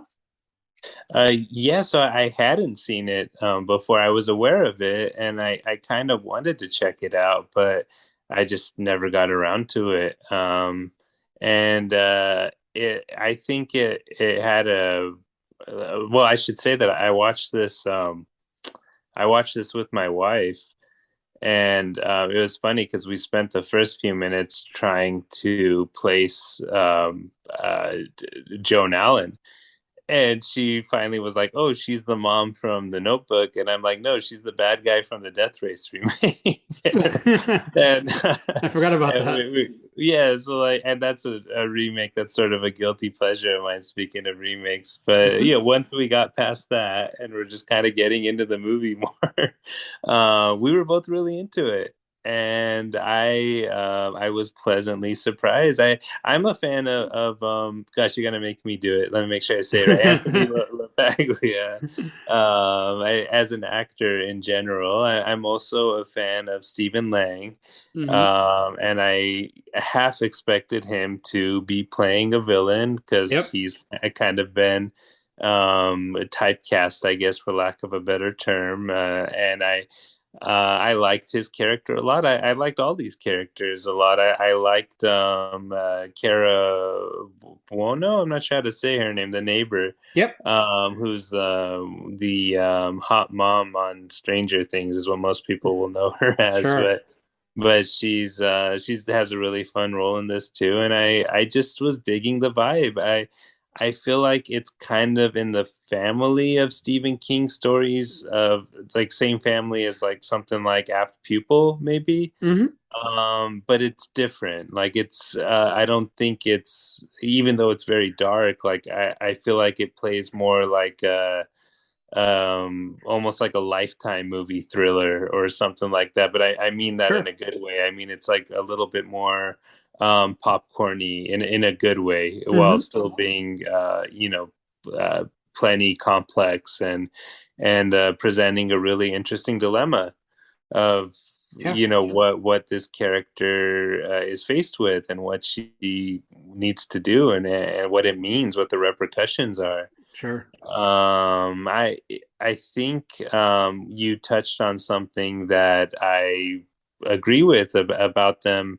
um, Even though they're obviously, movie stars and attractive people, by any real world standards, like I do feel like they feel like real people more than something like Gerald's Game, which again, like I'm a huge fan of Carla Gugino, but her and, was it Bruce Greenwood? I'm trying to remember who. Yes. Yeah. Yeah, like, so I mean, really, like two of the like most glamorous looking movie stars you could find, probably. Even though of course they're both a little bit older for Sure. to fit in that role now. But I remember the story Gerald's Game. He's not an attractive character at all, from what I can recall. So Yeah. I think that while that works and it was fine, like I totally take your point, and where when you see people that don't necessarily look like movie stars, you're able to get sucked into the story a little bit more, and just kind of see it as something that's really happening, and kind of turn that part of your brain off. If I did have one complaint, which again, it's a minor complaint because I really enjoyed this a lot, it would be just about the look of the film. Yeah. It's like I just feel like I champion plenty of low budget movies, like, don't get me wrong, but it just felt very flat and cheap, and I feel like that was like kind of a disservice to it, because this is something that could be, I don't know what to compare it to. Like, just imagine if it had the kind of gloss and money behind it as something as like What Lies Beneath, or something comparable. I just feel like it's worthy of that. The story is worthy of that. Yeah. But still, I'll take it. I'll take what I can get, because this movie wouldn't exist otherwise, right? So I'm glad they made it, and I'm into it. I'm into it for sure. I wonder why it was a direct to disc movie for a Stephen King adaptation. I feel like it could have been, I don't know, something more, but I enjoyed it for sure. I'm definitely a fan. I'm glad you turned me on to it. Yeah, I mean, I think to me it just represented like a nice little, you did say like lifetimey, but like in a good way. Like that's kind of accurate. Yeah, my mom used to watch those all the time, and same with my wife. So it's just the first term that came to mind. I know it kind of sounds like but it does, but it's like, because it has that mold, and it feels like it. Yeah, I mean, and maybe even some of the aesthetics are like that. But I don't know. I think I actually did watch a legitimate. Because I watch a lot of Stephen King adaptations, and there was one I think around this time. There was a legitimate like first Stephen King made for Lifetime movie called interesting. Big Driver with Maria Bello. That was made for Lifetime. That was made no for idea. Lifetime, but it actually is. It actually is. It plays out in a pretty, like this one, in a kind of a very dark way that it didn't feel like didn't feel like a real Lifetime movie. Like, could have like, oh, that could have been like a good like direct to video, or even like that's interesting. or like an independent movie. Like, it felt like, oh yeah, it didn't really feel like a Lifetime. They had a Lifetime. Again, these movies have like that Lifetime thing where it's a woman who's being but they're better than the average, or bad or marriage, like uncovering secrets kind of thing. But and then they have a culminate in like cat and mouse games, like both of these movies. But I think I don't know, they appeal to me for different reasons, and I think these were, particularly well done for that. But yeah, I actually meant to watch Big Driver for this episode as well, and that's a good reminder. I didn't get around to it, but I will now for sure. Yeah, that I liked it for sure. I didn't put it in my honorable mentions, only because I just watched it for the first time. And it definitely left an impression, but maybe not as big of an impression as A Good Marriage. But I definitely liked it, so I definitely give it a thumbs up, and you should definitely check it out. I think I picked up the DVD for pretty cheap. No, very cool. I think I'd get both of these on disc if it's in the same ballpark.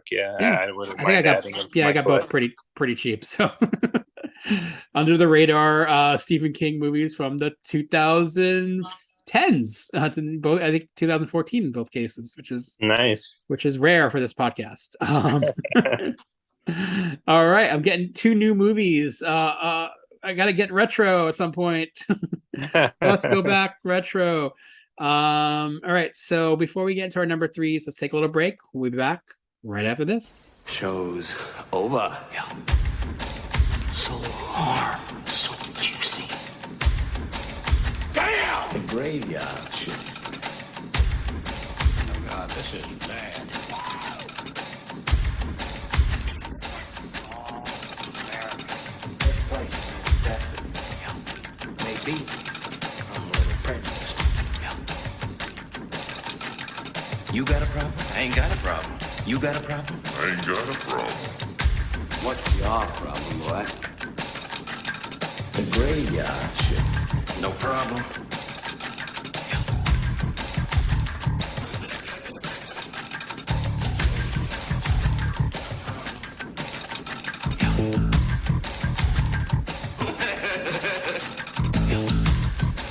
Come on, take a break. Somebody call break. Break's over. Come on, take a break. Don't piss me off. Break's over. You better be punching out the time card. Come on, take a break.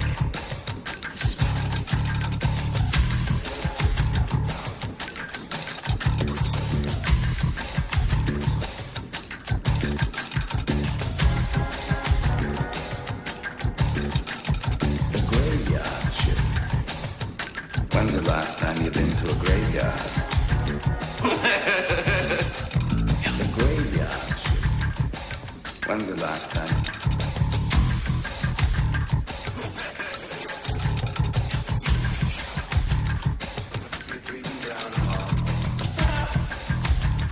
You were hungry. You rapping? Johnny's on hoses tonight, Not damn exterminators. so don't go telling me my business. Very funny. I'm laughing my ass off. Rats. No thanks. Aye. No thanks. Rat.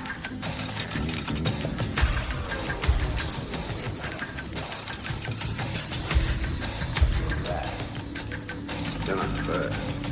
Yeah. And I like your style. Yeah. The graveyard shift.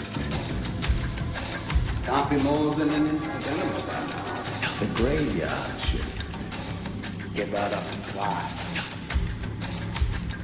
The graveyard shift.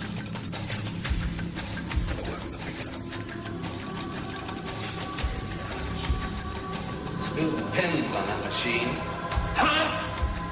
The graveyard shift. I say we turn around right now. I knew it. I knew this was the way out. Johnny's on hoses tonight. What? Rats. Damn. Show.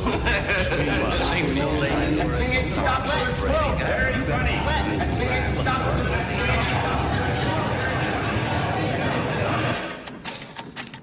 The graveyard shift. The graveyard shift. And we're back. Hope you enjoy that. Here is your number 3. We actually have a double feature. Here's the first one. Here's a TV spot. He always looked up to his older brother. You and me, Jimmy. We're always gonna stick together. But 27 years ago, he witnessed his murder Run, Jimmy, run! and the death of the killers. Now they're back. They came back for me. The boys who killed your brother are dead. Who are they? What do they want? Leave my family family out of this. Stephen King moves through a world of obsession and revenge. Can't keep running from them. Tim Matheson, Brooke Adams, Stephen King, Sometimes They Come Back, Saturday. All right, from Stephen King, the modern master of terror, comes an all-new excursion into a place where horror comes alive. For Jim Norman, played by Tim Matheson, returning to his old hometown to teach high school. After 20 years absence. After a 20-year absence, sorry, my phone just freaked out on me. May be the ultimate nightmare. Haunted by recurring dreams that terrify him and concern his wife, played by Brooke Adams, he must face the demons of his past. On a night long ago, a fiery car crash claimed the lives of his brother and a gang of hoods. Now, one by one, the hoods are coming back for revenge. The students closest to Jim begin dying suspiciously, and the ghostly gang members start coming back to his classroom. The local police suspect Jim's involved, but don't believe the bizarre truth. The ghostly gang attacks Jim's house, assaults his wife, and chases young son in a fiery roadster. Only a confrontation in the evil tunnel where his brother died can set them free and end the horror. And I think I am done drinking for tonight as I struggle through that VHS description for Sometimes They Come Back. Yes, so I wanted to do a double feature for my number 3. I wanted to cheat a little bit, which is, of course, a retro movie love tradition. I wanted to continue. And I love this movie. Of course, this was a TV movie made back in 1991. It has something in common with the movie I paired it with kind of loosely, where they both involve kind of facing demons and kind of do it in different ways. But I don't know, there's something really charming about this one. I do love Tom McLaughlin. I think that it's fun that he got to helm a Stephen King adaptation, even though it's it's a TV movie and it's not on par with something like, Jason Lives, of course. At its core, though, it's a really cozy movie. It almost feels akin to like the It miniseries, just without Pennywise, which obviously is a big difference. But there's something cathartic about watching a protagonist like cope with trauma and doing it through the scope of a horror movie. Like, I don't know, I find it very comforting. I find this movie almost like a warm blanket, just going back to it now after a few years. And it's just has so many little touches that connect with me. Like, I love that they rent the Dino De Laurentiis production of King Kong. And of course, you just did a great episode on Dino, so it felt very timely watching this again. And I love the way that the sort of, I don't know what to call them, like the greasers, the villains, kind of return one by one in the classroom, in his classroom, replacing the students that they murder. It's just like really effective. It's like a really kind of chilling idea, real chilling premise, and I don't know. I love it. I love their rotting faces when they're revealed, and like how it's kind of it kind of gets silly at certain times. Like there's a scene where they discard one of the students' like body out the window of their hot rod, and they're just kind of throwing body parts out the window, like, and it's like very cartoonish. But I don't know, I just think like this is Tom McLaughlin's wheelhouse, and he's good with these kinds of corpses, of course, from like One Dark Night, and of course he gave us zombie Jason. He was the first one to give us that look, that iconic look. So I feel like it's cool that he has these characters here, kind of keeping that going, even though they're of course very different and much more talkative. And it just works for me. I do think it's like a little hokey, like especially at the end. Yeah. Um, but I don't know. I really enjoyed this one. I almost left it off as just an honorable mention, but I feel like it does kind of pair well with my number three. So Mm-hmm. my other number three, I should say. So I'm curious to hear your thoughts. Yeah, I could definitely see the correlation between this and the other one. At first, I was like, well, "That's a weird double feature," but then I'm like, "Oh no, yeah, there's definitely similar things going on here for sure." Something, yeah. I Yeah, don't know. no, there are, yeah, and like just the fact that the villain is like kind of like a greaser looking type in both movies in a way. Like Sure. they're a specific type of person, I someone could see that. someone from the past that's haunting these characters. And yeah, it's enjoyable. I have the same pluses and minuses like that you do with this one. Like Oh, cool. there's like Cool. what holds me back maybe from really liking it. It feels like again the tone is a little bit off, like a little bit.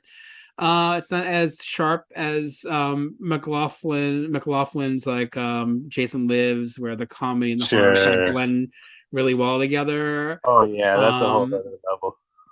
This one like has like a little bit of that. Like I'm not sure what is holding it back, but maybe some of the actor choices like could have been a little bit. I mean, I like Brooke Adams a lot, but maybe Tim Matheson holding back from really liking it more. I don't know. I do like him. Yeah. I do like him, but I always associate him as a jerk. So in movies, That's true. It's That's hard for me true. to really appreciate him as a lead character, as someone you're supposed to really like, because Especially someone who's like so troubled and dealing Yeah. with so much trauma. It is a little unusual to see him in that role for sure.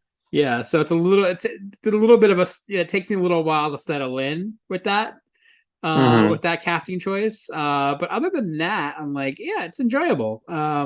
Gets hokey, like you mentioned, especially towards the end. Yeah, very Some hokey. questionable stuff there, but yeah, I like it as a Stephen King CBS TV movie.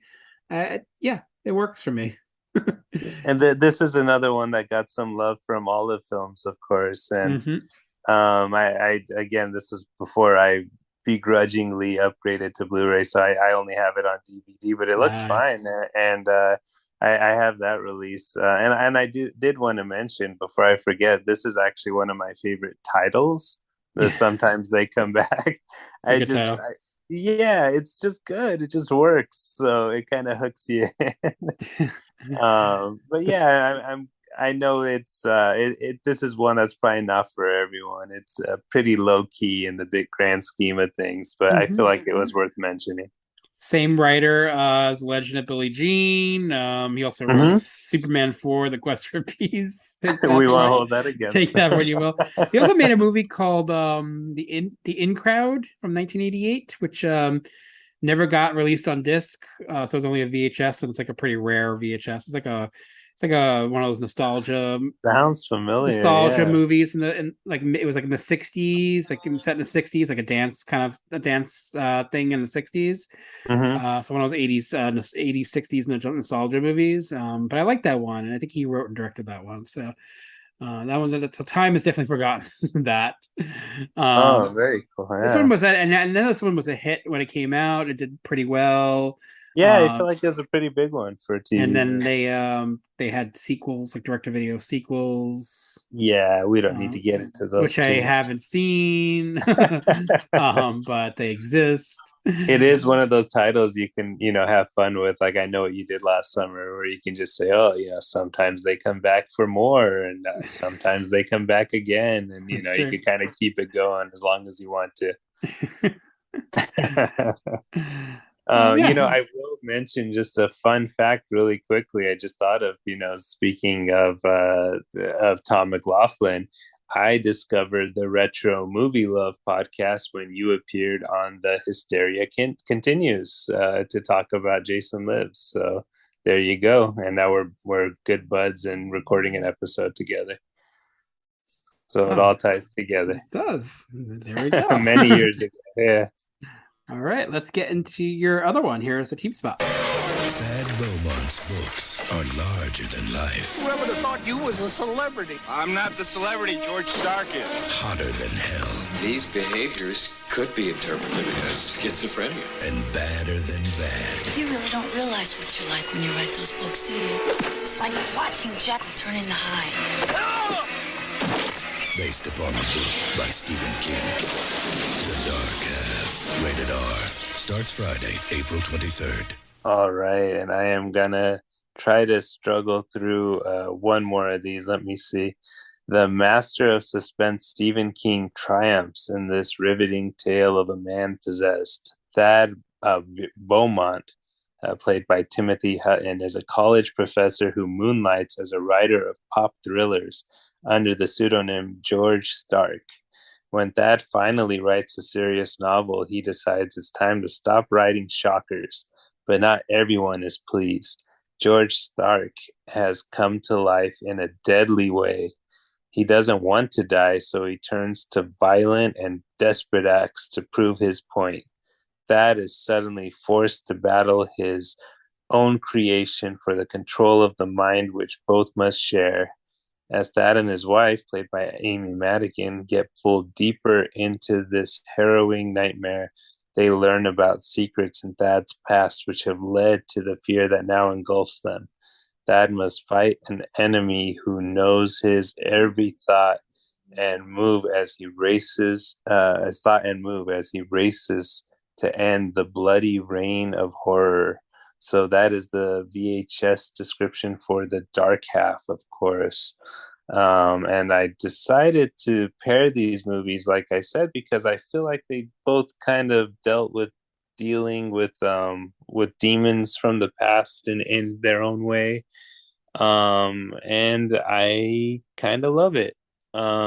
So I like that this movie is at its core. It's essentially like one of those 90s like Yuppies in Peril kind of movies. It just has a twist. It's it's done in a very Stephen King fashion, and it's got things like the sparrows are flying again throughout, and stuff that you kind of have to if you're a fan of Stephen King, you've come to expect, and if you're not, you have to accept in this kind of a movie. So of course it's the second pairing of George A. Romero and Stephen King, right? I believe Creepshow is the only other one, if I'm not mistaken. And it's odd, considering what a big film that is, and deservedly so, that this one is kind of forgotten. Tales from the Dark Side too, I guess. Imagine. Oh yeah, I could see. Yeah, technically that would count for sure. Good call. But I really love the cast in this movie. I think Timothy Hutton gives a really fun performance, or performances, I should say, as Thad Beaumont and George Stark. But from what I heard or read somewhere, I think he was really difficult to work with, and he even walked away a few times. So I can't even imagine what poor Romero had to deal with. But I'm glad he got it done, and I think he did a great job using doubles and like creative camera work in some of these scenes to kind of make it seem like there's two Timothy Huttons where there needed to be, and it's fun. It's done in a really creative way, and I'm a sucker for any movie that includes "Are You Lonesome Tonight" by Elvis Presley, who I mentioned earlier, and I just love this movie. I love that it covers different locations, but that the very iconic Castle Rock is still in there, of Stephen King fame. And I meant to kind of read up on this a little bit more. This is just me using my background in psychology, maybe, but I kind of imagine that this story might have been a way for Stephen King to like battle his own inner demons, kind of working it out. It just kind of feels like that to me, just from what we know about him. But again, that's just totally conjecture, I guess. So this is one of those movies that you do have to suspend your disbelief and just kind of enjoy it for what it is. Again, it works really well as kind of a yuppies in peril kind of thriller. Like I said, there's a lot of fun action in that sense, some fun like New York City apartments and set designs and things like that I'm really into for that era. There's also a really fun supporting performance by Michael Rooker, who I'm a big fan of. Who has a really great IMDb page photo. Oh, does he? I want to look now. But let me see. So yeah, it's it is one of those movies that, oh, that's awesome. Yeah. I'm looking at that now. It is one of those movies that, like, when it ends, you kind of wonder, like how did the sheriff explain what happened? Yeah. Like, how would the sheriff explain what he saw? Like, who's gonna take the fall for like these murders? Like, what happened? There's definitely some questions. Yeah. Yeah, like, it's one of those that I kind of caught myself wondering that this time and having a laugh about it. But it's okay. Like, that stuff doesn't bother me at all. So I don't know. I feel like, again, it's a pretty big movie, I guess, to be saying it's underrated, but it does seem forgotten. So I don't know. I just really wanted to give it some love. What do you think about The Dark Half? Yeah, I've always been a big fan of this one. Actually, I was anticipating its release back in the early '90s. Very it was one cool. of those movies that was supposed to come out like in '91, but Orion went bankrupt, so it got delayed. So it didn't come out until '93. So by the time it came out, I think what happened, the perception was that it was a bad movie, I guess, which is like unfair to the movie, because it's you can't fault Romero or the filmmakers for a production company going under. It's like that's exactly, yeah, that's not that's beyond their beyond that production's fault. I mean, it's I think the film is good and entertaining, and we're talking about tone with, like, sometimes they come back. I felt like this one gets a tone right. It's a good balance of really dark humor and injected into the film. That's what Romero was really good at. I mean, maybe he's not immediately known for doing that, but I feel like he was really good at injecting humor into these really dark stories, and I feel like this is no exception here. It really feels like it's playing out in a way that I enjoy it. I think it's a good adaptation of a book that I like. So I happen to be a fan of that book and that era of Stephen King as well, because I was reading those stories when they were new. I was part of the Stephen King Book of the Month Club. That's awesome. Back then, back when these things were new, so I was getting like Dark Half and Needful Things and all these novels when they were coming out new, and I'm like, oh yeah, give me more of these, please. So I'm enjoying them, and then going to waiting and anxiously waiting for the movie adaptations, which were inevitable because they were pumping them out back then, right? Yeah, exactly. So it's golden age. I was happy about that, and this was no exception. I thought Romero did a really good job, and I go back to this one every once in a while. I feel like whenever the sparrows are flying, you do. I do, and I like the actors in it. I've also read things about Timothy Hutton on this movie as well as other movies. He has a bit of a reputation for being difficult. He was an Oscar winner. Sure. So yeah, I'm sure he held that. Maybe he brought it with him to set. Sure, yeah, and doing a horror movie, a Stephen King horror movie, maybe felt a little bit like he was, but he does give it his all. I mean, it's a fun performance. He definitely doesn't seem to be holding back, which I appreciate. This is the same year he going back to Tom Holland. He was in The Temp. From Tom right. Holland. Yeah, the year of Hutton. That's awesome. The year of That's Hutton. I'm sure performances that he's not like bragging about, right? But those are probably my two favorite movies of his off the top of my head. So there you go. Yeah, Ordinary People and The Temp and and this one. Yeah, I'm sure he loves hearing that. But hey, you know what? Yeah, it's not, to me, it's not a good New York movie, because to me the New York scenes are very fake. Like, yeah, there's sets, and there's just, because there's like a fake skyline and whatever. This is clearly like Romero playing in his backyard in Pittsburgh. But it's fun. Like, I kind of like that too. I like that like too. The set design, and I like how they look, and the apartments look, the clothes, everything. But it's it's not authentic. Absolutely. Yeah. I'd rather it be.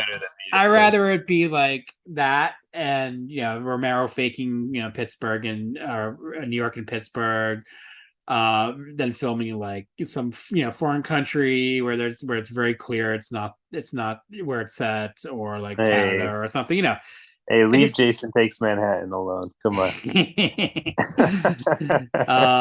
This is, I would definitely say, underrated. Like, again, because on Inception it was like viewed as a failure because of it being delayed or sitting on a shelf for 2 years or more.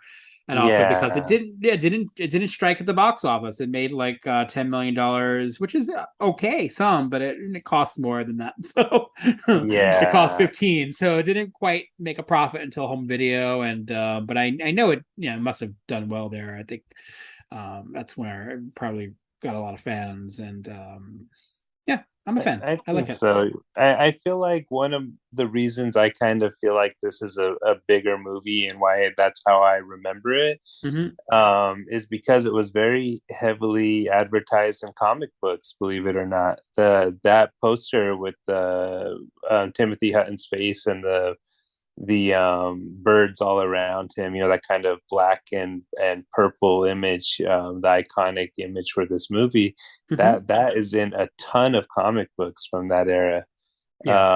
Which is kind of surprising, because it's sort of like a movie for grown-ups more. I think it would appeal to grown-ups more, but maybe not. I mean, who knows? We loved it as younger people, obviously. So maybe I'm just thinking that because the characters are older, but yeah, it's great, and I'm glad to get a chance to talk about it with you for sure. And I'm glad you're a fan. Yeah, I forgot. Oh yeah, Timothy Hutton was in another Stephen King thing. He was in Secret Window, which he played a supporting role in. He had a small role in that. He's like maybe he's the new husband, the new beau or new boyfriend, for Maria Bello. And I forgot that was him. Honestly, I heard someone else mention that on their list, and my mom likes that movie, so I remember not being crazy about it, but watching it again with her and having a good time with it. So maybe that movie's worth mentioning as well. And I totally forgot he was in it. Yeah, I like that one. Okay, it's not like a great movie, but it's okay. It's again, Stephen King.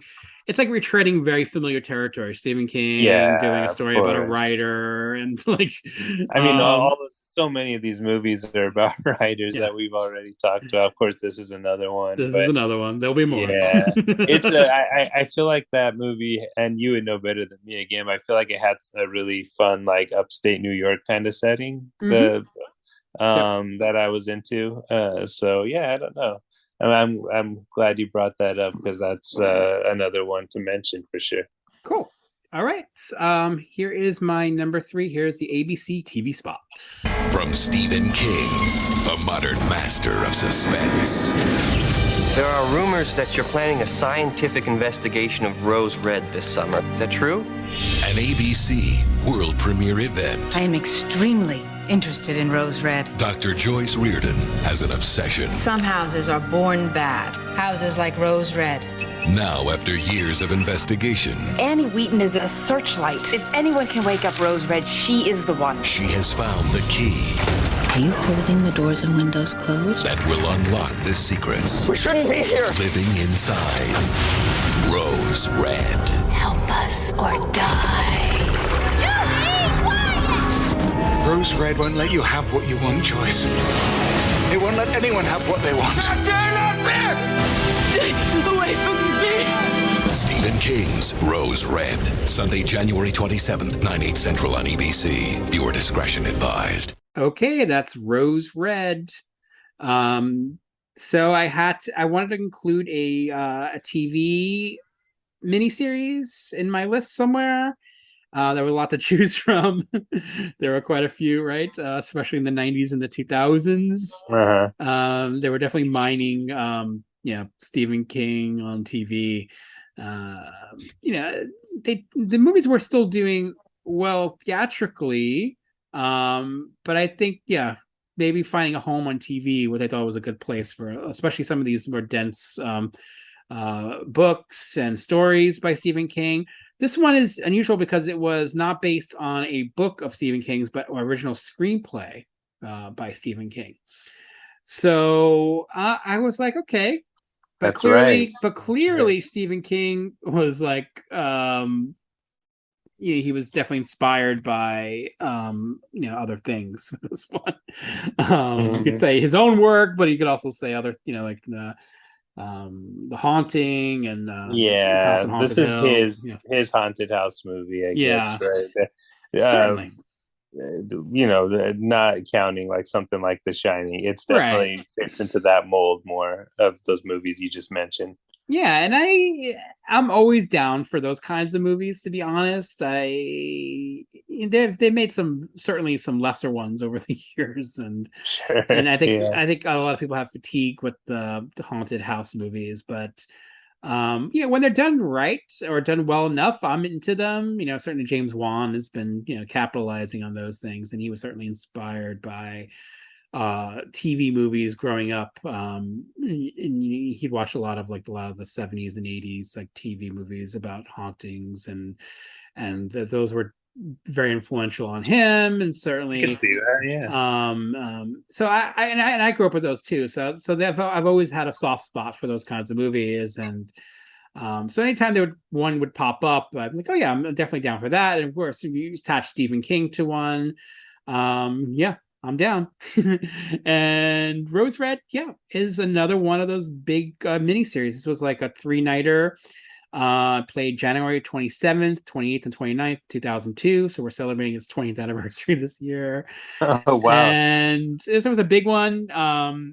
That is going to be a plus or minus for you guys out there. You don't have to sit through the commercials, so you could see these movies. You could see, I think they're streaming. I'm not sure what service, maybe like a Tubi or YouTube or something. I have the DVD, so I watch it that way this time. But I've been a fan of it over the years. I was there when it aired, so and I really enjoyed it. For those 3 nights, I had to sit through commercials again. back in the day when you had to watch commercials, guys.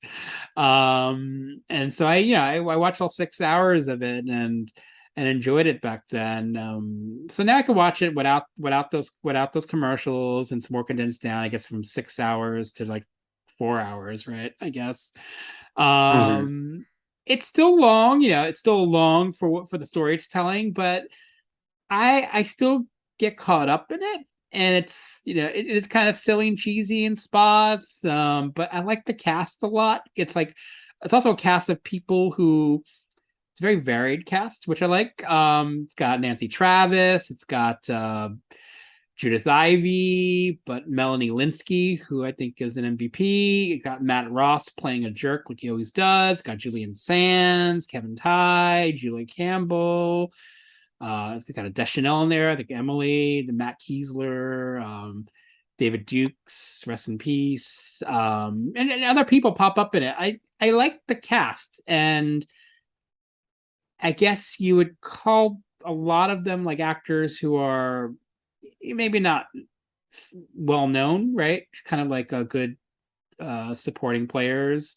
But I like kind of the mix, and it is very much a group of varied people coming together to much like, say, The Haunting, where they have to come together to use their psychic powers to I guess to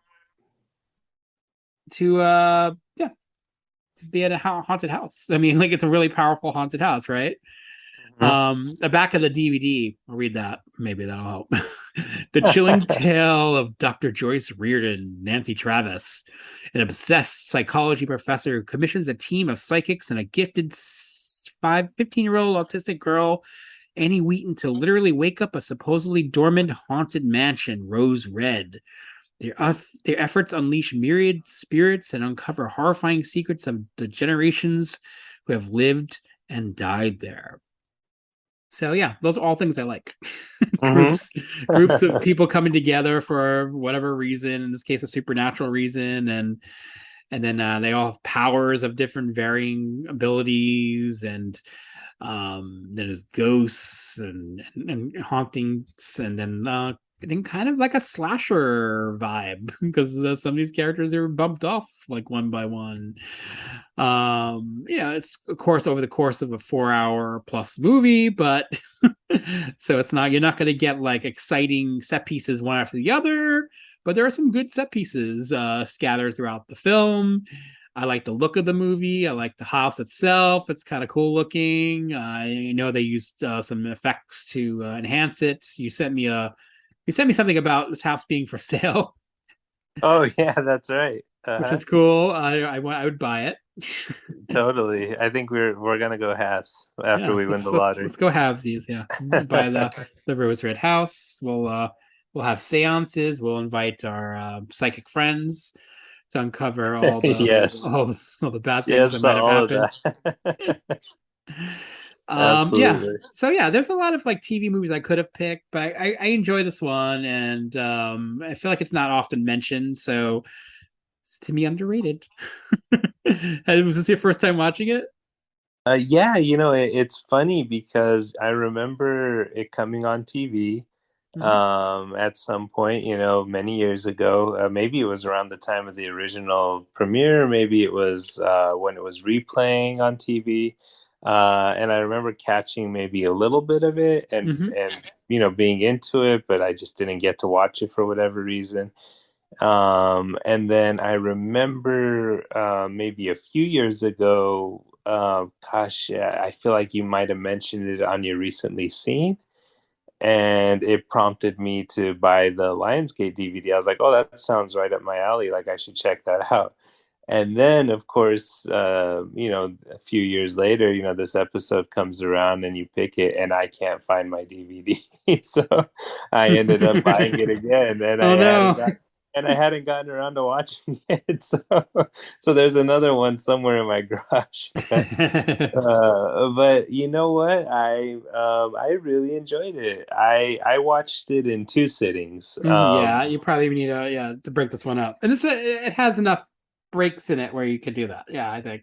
Yeah, like I feel like because these were kind of, these miniseries were kind of intended that way, like it works. Like you don't and maybe it even benefits from that because, I mean, there's nothing wrong with sitting down and enjoying like the entire thing in one sitting. Don't get me wrong, but for some people that might be, like a chore, like to have to, sit still for that long. I don't know.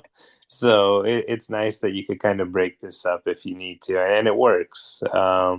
So I think this was, I'm like, 99% sure that this was the first time I watched it all the way through, and I'd probably just caught bits and pieces over the years, but I was into it, and like you, I really liked the cast. I thought they were pretty terrific. I think that, like you said, they're not like huge names, but I think that like people like us would know most of these actors, at least like the leads, and appreciate them. And I do like Nancy Travis, even though she's kind of in an unlikable role here. Yeah. It's kind of against type, right? Because you always like her. You want to like her. She's against type, and then Julian Sands is against type as well. That's true. Who I found really likable in this, and he's usually a great villain, and he had the very Josh Hartnett hairstyle in this movie, which kind of cracked me up too. I missed his ponytail. I really did. Yeah, no, it was different for him. Like this kind of character, he was probably my favorite character in the movie, honestly. And if I had one complaint, it would be that I kind of didn't really like where it went with him. I just feel like it wasn't very satisfying. I was kind Yeah, of, he needed a better I, payoff. My wife said the same yeah, thing because she's a huge Julian Sands fan, and like, yeah, same, he yeah. needed a better payoff to his I character. just kind of was like, that's it. Like he's not gonna pop up again, Very and like he's anticlimactic. Yeah. yeah, like he's not still alive at the end. Or oh, spoiler alert! Yep. I'm sorry, but People like die it's in this just movie, guys. yeah, it was a lot of people die. You should be ready for that. But I just kind of was like, oh, like that wasn't satisfying, especially after he kind of took charge as like like a hero in a lot of ways. So I don't know. I that's a minor complaint, I guess, but yeah, we mentioned earlier when we're talking about the Langoliers, I think about like how some of that really dated CGI kind of adds to the charm now, even though it might have been like a detraction at that time for like those of us who like grew up with like a lot of great practical effects. But I feel like there's some questionable CGI here, but it definitely adds to the charm now. Like I said, it is 2002. What do you expect? It was made for TV. I do wish that it didn't cut away from the action as much as it does, but I think Mhm. that that's probably just a product of it being a TV movie. Mhm. So yeah, I don't know. It had a really good atmospheric setting. I like that it was in Seattle. That was a different vibe for Yeah, Stephen King, and for sure. Yeah. it's a city that I think of fondly, from my lone visit there many years ago, and from watching other things set there, and thought it worked. I like that this big creepy house just happened to be there, and I do think that it's a fun twist to have like the group of people visiting the haunted house all be psychic, with the Mhm. exception of like one or two people, I guess. But Yeah. I don't know, and they all had like slightly different gifts, and it was just like a fun idea, and I want to say I'm probably forgetting some, but I think maybe this and Sleepwalkers were the only two that they were based on Stephen King screenplays, not stories, right? I'm Yeah, trying those to think. definitely those two. I'm not sure if there are more because I'm not 100% on everything because it's so many adaptations, but There's so many but at this those point, those right? definitely are the ones that, yeah, just Uh, stand out to me. but yeah, but I kind of like that. I feel like where a lot of the adaptations are done great. I mean, like we were just talking about the Dark Half, where George A. Romero did the screenplay himself, I believe, and that's a lot of talent there. But Hmm. I think it's kind of cool that when Stephen King got these rare opportunities to just kind of write a movie, Hmm. because it is different than writing a story, Yep. and it's cool. Like it works for sure. I enjoyed it, and I kind of want to rewatch it. Like if I'm honest, I'm not even sure I fully understood the backstory as much as like what was happening in present day. Like I really think it kind of Yeah. maybe I wasn't paying as close attention as I should have. Like I got a Yeah. little bit lost on all of that and what happened in the past with the house Oh or yeah, whatever. But there's a spin-off movie of it called The Diary of Ellen Rimbauer. I watched it. It's a special feature, right? There's Yeah. a movie, yeah, it's an actual movie that they made, as well as Oh, there was a I'm sorry. di I was thinking of the one that they made like a mock like documentary kind of thing that I yeah, watched. It was a special oh feature. yeah, Yeah. there's that. They released like a book, like a not like a real like a real heavy duty book, but like a book like it's supposed to be the diaries of the Ellen Rimbauer, and then they actually made like a movie with Julia Campbell playing that Oh, character. Yeah, interesting. I yeah. didn't know about It's not as that. Yeah. good. It's not as good, I'm sure. but it kind Yeah. of but it fleshes out that backstory, I guess, more. Yeah. Yeah. But it No, was the I same mean, director as the TV movie, oh, that's interesting. That's Craig cool. That makes Baxley, me who's want made to. some interesting movies over his career. I might have to check that out now, because I would say that this movie's like probably less about the story and more about the atmosphere. Like it's Yeah. just it's a vibe. Like it's a good creepy haunted house, and Mm. I love that they kind of talk about like every time you walk through and count how many rooms there are, it's different, and Hmm. like all this kind of little touches they give, like just building up to even going to the house is so Sure. fun and creepy, and I'm glad you picked it for sure. It's a fun one to put a spotlight on. Yeah, my favorite Stephen King movie that was from the director of Stone Cold. I knew that name sounded familiar. There you go. All right. And also, right, he worked on Predator too. So there you go. Back to Awesome. Predator. All right. Here is our number 2. It's yours. Stephen King, master of modern horror, has written his first movie. As usual, it contains lovable pets, classic cars, adorable kids, and of course, a monster or two. Stephen King's Cat's Eye, rated PG-13. Starts Friday. Check newspapers for a theater near you. Drew Barrymore, James Woods, and Alan King star in this trio of Stephen King thrillers that follow the adventures of a stray cat trying to save a little girl from deadly peril. The feline is first an unwilling participant when a New York City man, James Woods, who is desperately trying to quit smoking, falls into the clutches of Quitters Inc., run by the mysterious Dr. Donati King. Donati's plan to break the nicotine habit is unlike anything you've ever imagined. And next, it's on to Atlantic City for a sadistic game of cat and mouse between a fading tennis pro and a millionaire who will bet on anything, even someone's life. Finally, there's the North Carolina suburb where a young girl is menaced by a vicious troll determined to steal her life's breath. Full of suspense and surprises, these 3 tales are a triple treat that's bizarre, scary, and above all, highly entertaining. And that is the CBS Fox video description, of course, for Cat's Eye. And Cat's Eye is a movie that I heard mentioned on a few people's lists, if I'm not mistaken, which I'm glad to hear. That definitely warms my heart. And I think it might be the most playful Stephen King adaptation out there. I am a big sucker for anthologies in general. And like I love Creepshow. I love Creepshow too, but like I feel like those are both properly celebrated.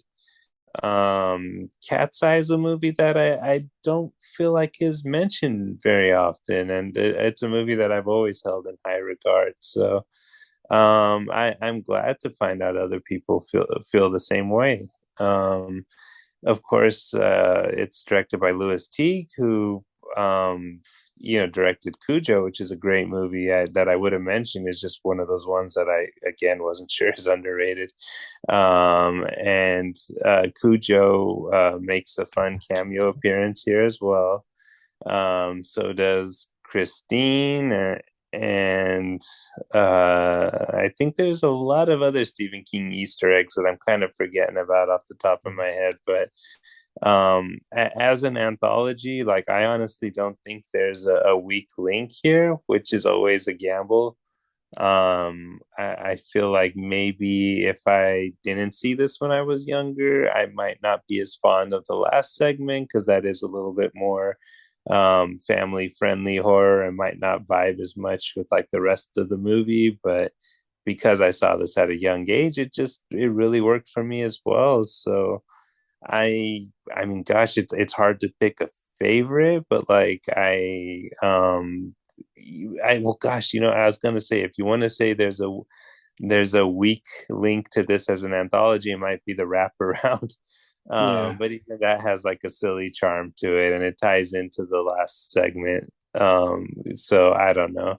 But yeah, Quitters Incorporated is incredible. I think it's a really great concept. It's possibly the best use of Every Breath You Take by the Police. It's Drew Barrymore is charming in all of her various roles in this movie, but I do think that James Woods is like the MVP of Cat's Eye. I just think he puts on like a hell of a performance here and is really memorable. It's just really stuck with me.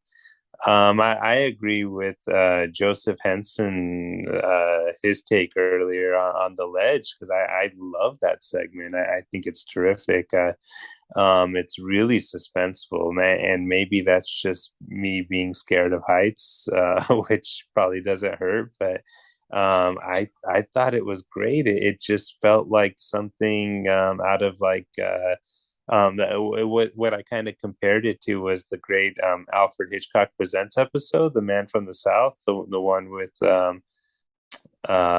Steve McQueen, and the whole gamble that his lighter would light, or he had to cut off his finger, and it's just it kind of gave me those vibes, but with a lot more humor and a lot of really fun, creative takes on such a limited concept, but they really have fun with it, and it's great.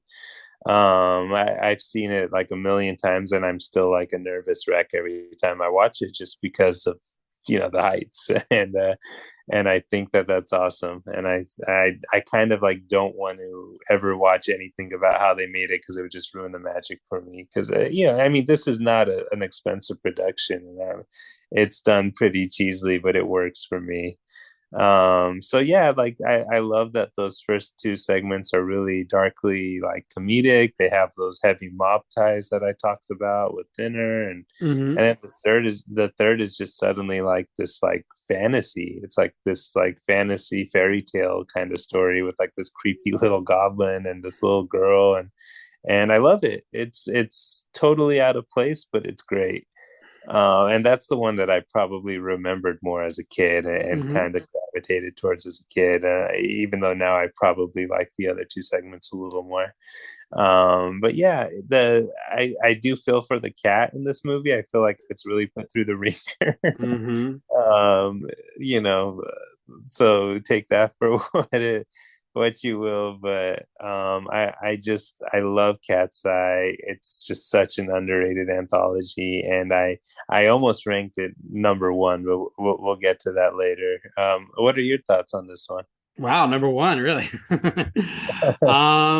I like this one. I'm not as crazy about it as you are, only because anthology horror for me ranks a lot lower in terms of the subgenres. Yeah, Because I remember you're not a big fan. Yeah. yeah, I just that it's that they're a little bit more like hit or miss for me, and this is no exception. I feel like some of the stories are better than others. Like I think the one with the goblin was the one that drew me in when I was younger as well. Maybe creeped me out, but now it's kind of like now it's to me like the other two are much stronger than that one. So I can see that. yeah, I don't know. I like it, but don't love it. I think for Louis Teague doing Stephen King, I much prefer Cujo. Oh, I love Um, Cujo. Sure. but um, but as an anthology Stephen King, yeah, I'm a fan. I like it. No, that's fair. Yeah. Yeah, I again, like I really love anthologies, like a good Mhm. anthology, and to me Sure. this is a good one. So it's totally just it's not gonna connect with everyone, especially when you've got three stories instead of one, plus a wraparound. There's more of a chance to to miss with a person watching it. So I Sure. totally appreciate that, but yeah, it's I don't know. I feel like this one just has its heart in the right place and is just really fun through and through. And then Stephen King wrote the screenplay, I think, for this one, which is cool. So it definitely has a sense of humor, like that Stephen King humor shines through for sure in this one. Yeah, yeah, Um, for sure. All those Easter eggs and stuff. I bet. Yeah. yeah, yeah, it's definitely enjoyable. I remember the VHS box pretty well as a kid. Yeah, It's same definitely for a sure. This was a standout. big one. Yeah.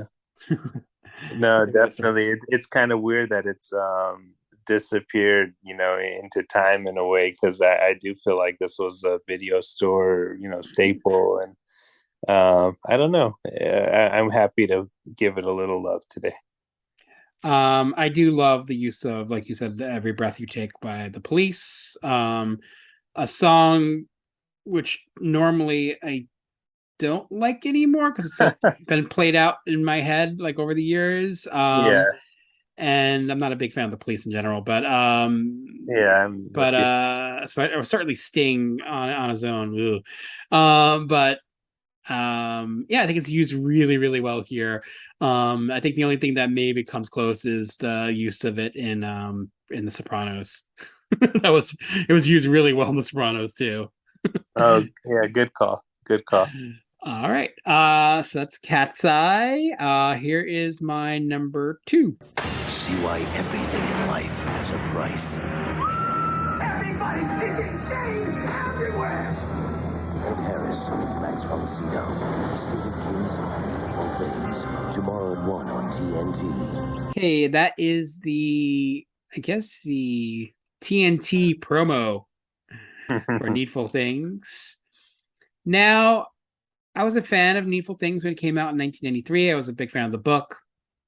And I felt like the movie captured what I liked about the book well enough. Well enough. Like in the theater, I can separate. I guess unlike some diehard Stephen King fans, I could separate movies from adaptations. Right, they're different. Yeah, things. Yeah, you have to. Like that's just like just movies and books are different things, guys. It's just the way it is. I mean, I get it. So I can enjoy them on different levels. So yeah, I enjoyed it enough as an adaptation, but I enjoyed it more as a movie when it came out in 1993. It was definitely missing like some characters and some things that I liked about the book, but it was fine. It was like, okay, I enjoyed it. And then in 1996, like just 3 years later, TBS and TNT, they aired a longer version of it. They had a 3-hour version of it. So over 4 hours, I think it was like played over 4 hours. They had this longer version of Needful Things. So it played out like a mini series on TV. Funny enough. So I guess maybe they had a slot to fill, right? They wanted to, so they added footage that I guess was shot for the movie back into the movie and to make it like a 3-hour plus movie for TV. And so I was very excited about that TV version of it, which is weird because you watch an R-rated movie in theaters and then you go to see a TV cut of it. Just like, what? It's like that doesn't sound promising, right? Because they're gonna obviously edit it for TV for content, and that's what they did. But they added all these other things to the movie, which was really cool. That was missing, like some characters certainly that were missing or had very small moments in the theatrical version. And so I was happy about that. So really I'm kind of doing the TV cut, but also theatrical cut. But more so the TV cut because it adds things back in that I wanted to see, like certain characters, certainly. But more beats, it gives certain characters more to do, which I like. And I've always been a fan of like some of the actors in this movie, like of course JT Walsh and Amanda Plummer I think are great in this movie. Certainly Ed Harris in the lead, and he's playing the same character, by the way, that he's the same character Pangborn from Sheriff Pangborn from Dark Half, by the way. That's right. Yeah, it's fun seeing Michael Rooker and then Ed Harris play this role in 1993. How funny! That's right. In the same year, two different actors. I knew that, but I totally forgot. Yeah, that's interesting. Two very different takes on the character too. Oh yeah, I feel like Ed Harris is giving it more of a sense of playfulness in this one, which you don't normally associate Ed Harris playing playful characters. So he's a very serious actor. But I think he's having a good time playing this character, I feel like. And certainly, of course, he's worked on a Stephen King production with Creepshow. Yeah, quite memorably in his scenes in Creepshow. Yeah, he's in the Father's Day segment, of course. Awesome. And his crazy dance in that. So I love the concept. I can read the back of the original VHS box to give you the context. From Stephen King's #1 best-selling novel comes a terrifying motion picture starring Ed Harris, Max von Sydow, Bonnie Bedelia, J.T. Walsh, and Amanda Plummer.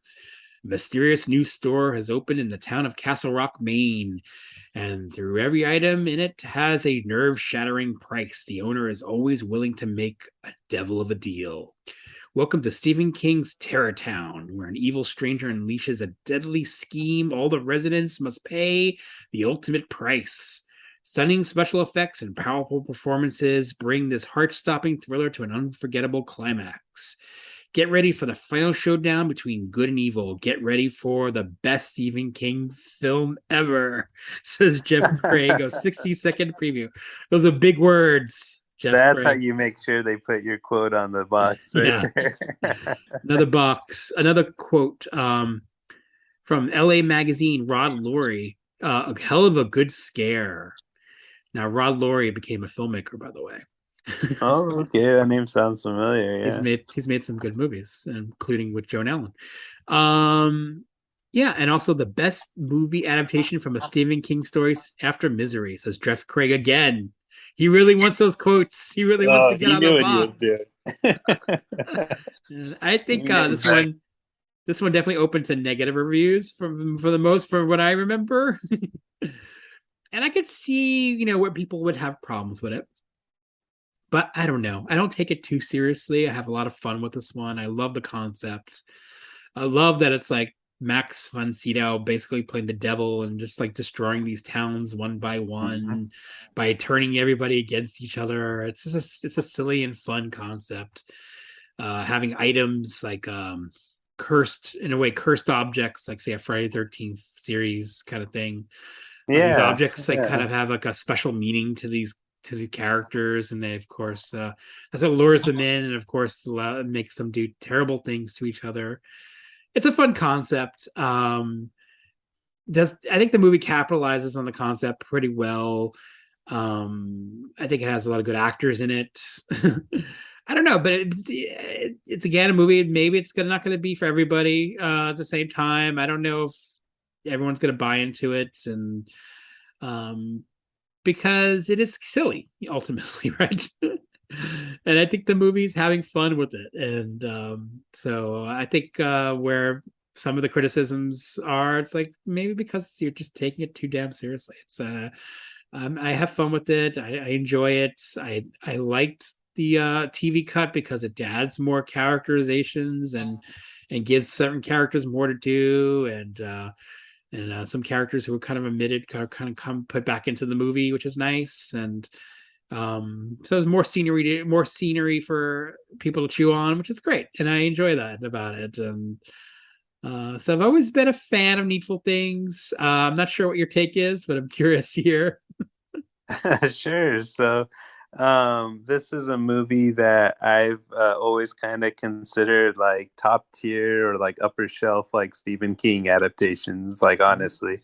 I as far as I'm concerned, like this is one of the big ones and one of the really good ones or great ones, I guess I would even say. And I think it's awesome that you're highlighting that TV cut, because I don't remember seeing it on TV, even though I might have, but I do remember buying a bootleg DVD of that version on iOffer many years ago. iOffer was a site that used to be like the place to go when you were looking for like maybe a TV movie that had never come out on disc or something like that. And they were, they weren't the best quality, of course, but you could get them off of there back then. And I think that stopped a while ago, but it was my go-to.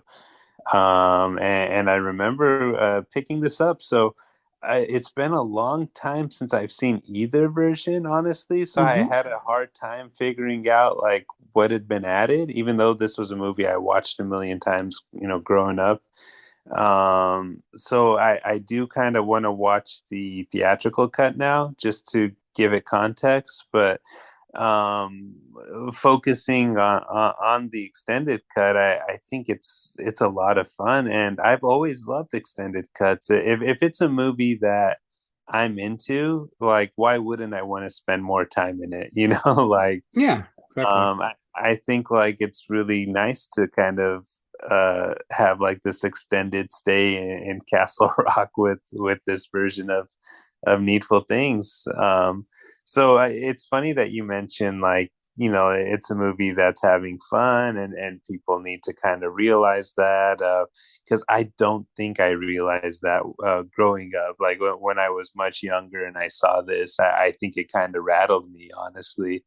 Like I think I thought it was like really like proper scary, and I didn't really catch like how much how much of it is just kind of poking fun on at human beings, and our nature, I guess, destructive nature.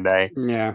And I love it. Like it's very clever, watching it now, of course. But even back then, I think it was kind of like a different kind of depiction of evil than what we usually see, of like a movie with the devil, and like, and I think that that is genuinely scary, like, I think it works. And maybe that's just, Max von Sydow being Max von Sydow. This is his movie through and through. As much as I love Ed Harris, and I do, I feel like Max von Sydow was just born to play this role, and I love what he does with it. And I do think that his performance, as charming as he is really sinister and really creepy, and he's so manipulative and so good at what he's doing, and you're kind of scared for everyone who's dealing with him. And Sure. It's just so good. It just really resonated with me, I guess, growing up. So I do think that the leads are all terrific, but like you said, the supporting characters are a lot of fun. I think some of them are a lot more cartoonish than I remember. Yeah. And I feel like some of them had like accents that came and went, like trying to do like the main accents Totally. and stuff. And those are all things that I definitely didn't notice, like in the 90s. But like, watching it now, it's pretty apparent.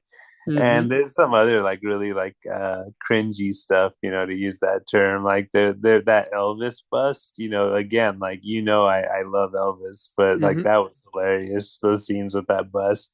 Oh yeah. And I don't know. I guess I either That's forgot. that is hilarious. I mean, I love that that's back in the movie, because it's like, and this is that's of course this is the 3-hour version we're talking about, because that Elvis stuff was all omitted before. It's like.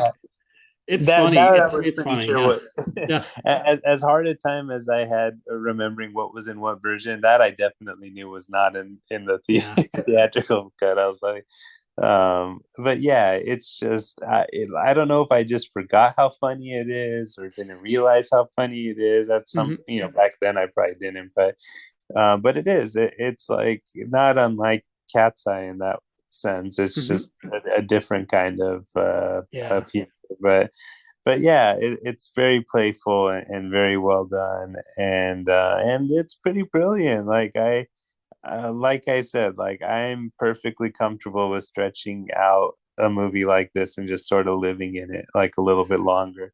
I do wish that someone would kind of do like what Anchor Bay did with like the Halloween TV cut, and just like cut those scenes into the theatrical release, so you don't have to get the edited dialogue, cutting out the profanity and stuff like that. But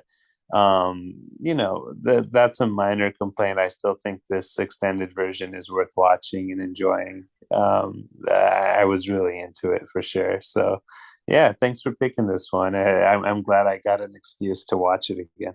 Awesome. I'm glad you enjoyed it so much. Because I feel like this is a one that I know had very mixed people had mixed emotions about, and certainly I've watched it with people who thought it was not a good movie. So I'm like, okay, oh, that's surprising. Like I feel so alone. I'm sure, yeah, I feel so alone in this one, but I'm glad you enjoy it. Oh, for sure, big fan. And yeah, to me, it's underrated because this version is, you can't really see a good version. I'm sure you can find it on YouTube now. Maybe it wasn't available for a long time, like on streaming or anything. So it's cool that someone put a dupe of it out there on YouTube. So you can watch Yeah, it. that's where I watched it. Unfortunately, time has done away with my DVD wherever it is. Right.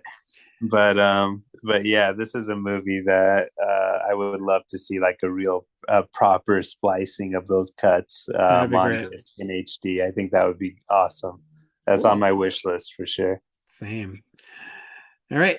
Let's get into our number ones. Here's yours. I'd like to stay in room 1408, please. He came to expose a myth. It's an evil room.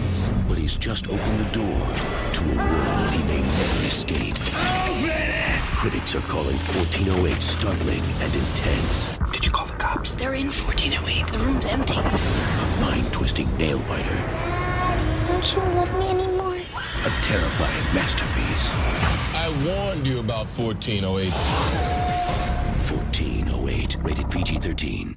All right, so my number one is a newer movie compared to my other one, so I'm catching up to you a little bit. This is 2007, and unfortunately, by 2007, the descriptions we were getting weren't quite as fun, but I'll give this a try anyways. This is from the DVD. Based on a story by suspense master Stephen King. 1408 is a gripping roller coaster of a head trip. That quote is by Owen Gleiberman from Entertainment Weekly.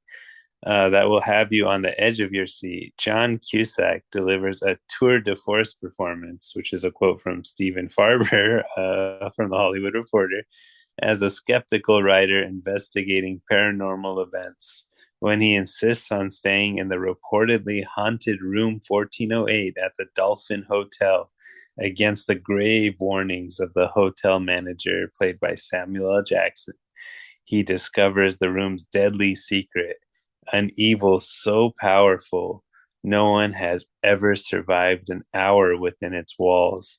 In the tradition of King's The Shining and Misery, 1408 is a psychologically thrilling movie that leaves you gasping in the end. And that quote is from Desiree Belmerez from the Denver Post.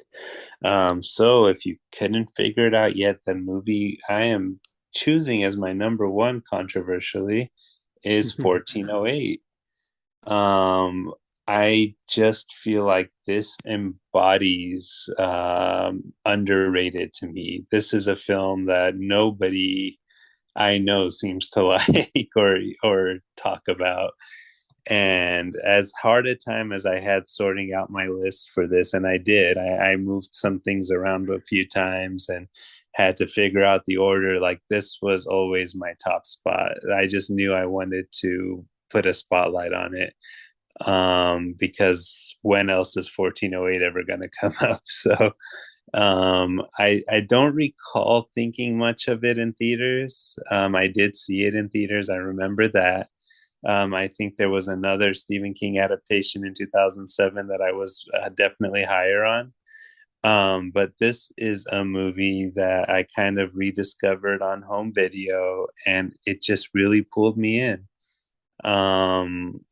A lot of these movies I've mentioned today, I have some pretty nice imports of, and this is one of them. And this media book I have from Germany actually, it offers you two cuts of the film, including the director's cut, which I believe is available here as well.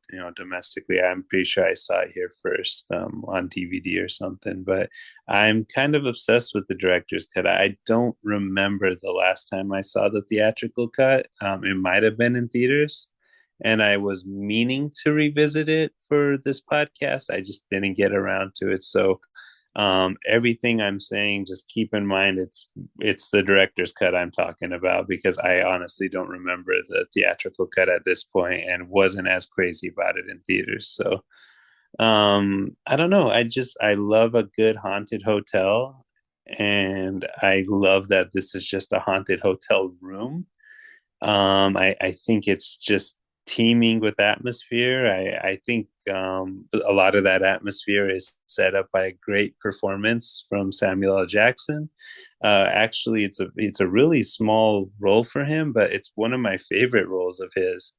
I just think he does a really fun job with it, and he has a line when John Cusack, who's very skeptical and cynical of all these things, is kind of mocking him and trying to say like, oh, like, well, what's going on? Is it a phantom? Is it a poltergeist? Whatever. And he just says it's an evil fucking room, which I love. Just very matter of factly.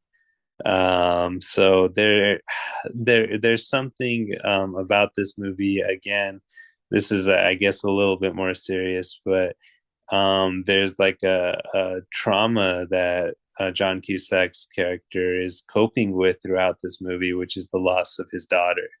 And maybe that's something, again, that connected with me more seeing this as an adult, as a dad, than when I was, 20 something or whatever I was in 2007. And maybe that kind of manipulated me emotionally a little bit. But I definitely connected with that. And I don't know, it just is a lot of things just kind of play out like a gut punch, and there's a lot of things that he experiences and remembers that it's just it's tough. In between this like great kind of haunted house kind of vibe that the movie gives. So yeah, I don't know, I feel like it's really deserving. As much as I kind of cheated and just put it at the top right away, like I do feel like it's worthy of that on my list. And trying to think of what else I might want to say. I think that there's some fun, terrifying ledge action in this, like Cat's Eye. There's a scene where John Cusack gets knocked out surfing, which I really related to, because I tried my hand at surfing a little bit in my early 20s, maybe late teens, early 20s, and I got knocked out as well. I had a lot. I think it might have been the same thing that happened to him. Is you wear a leash on your ankle to your connects to your board so you don't lose it. And if you're disoriented and kind of tumbling around in the water and don't know where your board is, the leash will just pull it right back and knock you out cold. And that's what happened to me. And that was actually the last time I ever surfed. So that plays a big role in this movie as he gets really disoriented, and the movie goes in a really interesting place with that. That I like a lot. It really commits to a really cool kind of twist there. And I don't know, I just, speaking of that, I guess if I can go on a tangent there, like the fact that it takes so much time with what happens to him there, getting knocked out with surfing, and what they kind of do with that later on in the movie. Like, I'm shocked that a movie made in 2007 can be that patient to pay something off. Like, I don't expect that, from that era of horror. So I just love that. I love that they do that. It's very surprising. This is probably controversial too, but I would even say this is probably my favorite John Cusack movie and performance. And it's kind of like a one-man show, and he just carries it really well. And it's, like I said, like it's not like a really fun movie if you want to really get down to it, because some of the stuff is pretty dark, and it's kind of like I said, I use the term manipulative, but it's kind of like a mind fuck. Pardon the language. You can censor that, of course, but I don't know. It's just really good. And this is the second, Stephen King adaptation produced by Dimension Films in 2007. So I think that the only negative thing I can say about either of those movies is that they were produced by the Weinstein brothers. But that's, something we don't really have to get into now. I don't know. I don't know anyone else who's into this movie. And again, I just, well, to be honest, I probably felt the same way about Graveyard Shift before, and I was surprised there. But I won't expect too much in this case. So I don't think I heard this on anyone's list today. So I'm scared to ask. But what are your thoughts on 1408? 1408. So those 2007 movies, I did not see when they came out. I don't know. I was kind of down on horror at this point, I guess I would Oh, say, same. because there was a lot of like not good horror coming out around in this decade. There was certainly some good movies, of course, but I don't know. I just because I was kind of like I was kind of a skipped little. lot of them too. I think I was kind of burnt out a bit by this point, to be honest. So I just kind of missed a lot of them. And 1408 and the other one are certainly those movies. And um, so it took me a while. I think I watched it one time since then, and I remember thinking it was okay, and but I didn't have a real opinion on it. So I had to rewatch it. I got the Blu-ray for the podcast, and while I liked it more this time, I still feel like there's something that's holding me back from really loving it or really appreciating it. And I'm not sure what it is. Maybe I think the horror is not as I'm not as engaged with the horror element of it. Like the drama, like I totally get in the movie. But no, I just wish the horror was more horrific.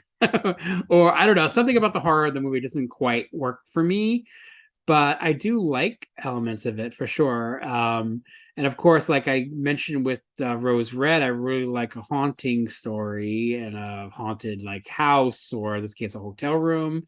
I'm on board for that. Certainly, Joyce was into that when we watched this. She likes those kinds of movies as well.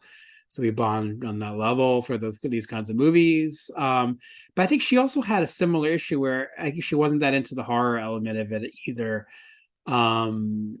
So I don't know. Maybe multiple viewings might help to appreciate that more. I think was it rated PG-13 too? I don't remember. It might be because it did just have that one F word in it, so that I wrote that down. in So those limits. Yeah. I wrote that down. So maybe maybe it was a little like light on the horror for me. What cut did you watch? Just out of curiosity, I wonder if that makes a difference. Oh, I don't know actually. No. I just put the Blu-ray in, so whatever it's that probably version that it's plays. probably just the theatrical version. Yeah, I don't know if there was an option. I don't remember an option like giving me an option to play both versions. So yeah, the German media book gives you the option, but I think the original one you had to maybe get it separately or something. I can't. Maybe that's what it was. And again, I can't even remember the difference at this point because I haven't seen the theatrical since 2007. But I'm wondering if maybe that helps because I do feel like it's really creepy and atmospheric, and I'm into the scares and the stuff that's going on in there in that room. Yeah. They get pretty creative with such a limited, setting. Right.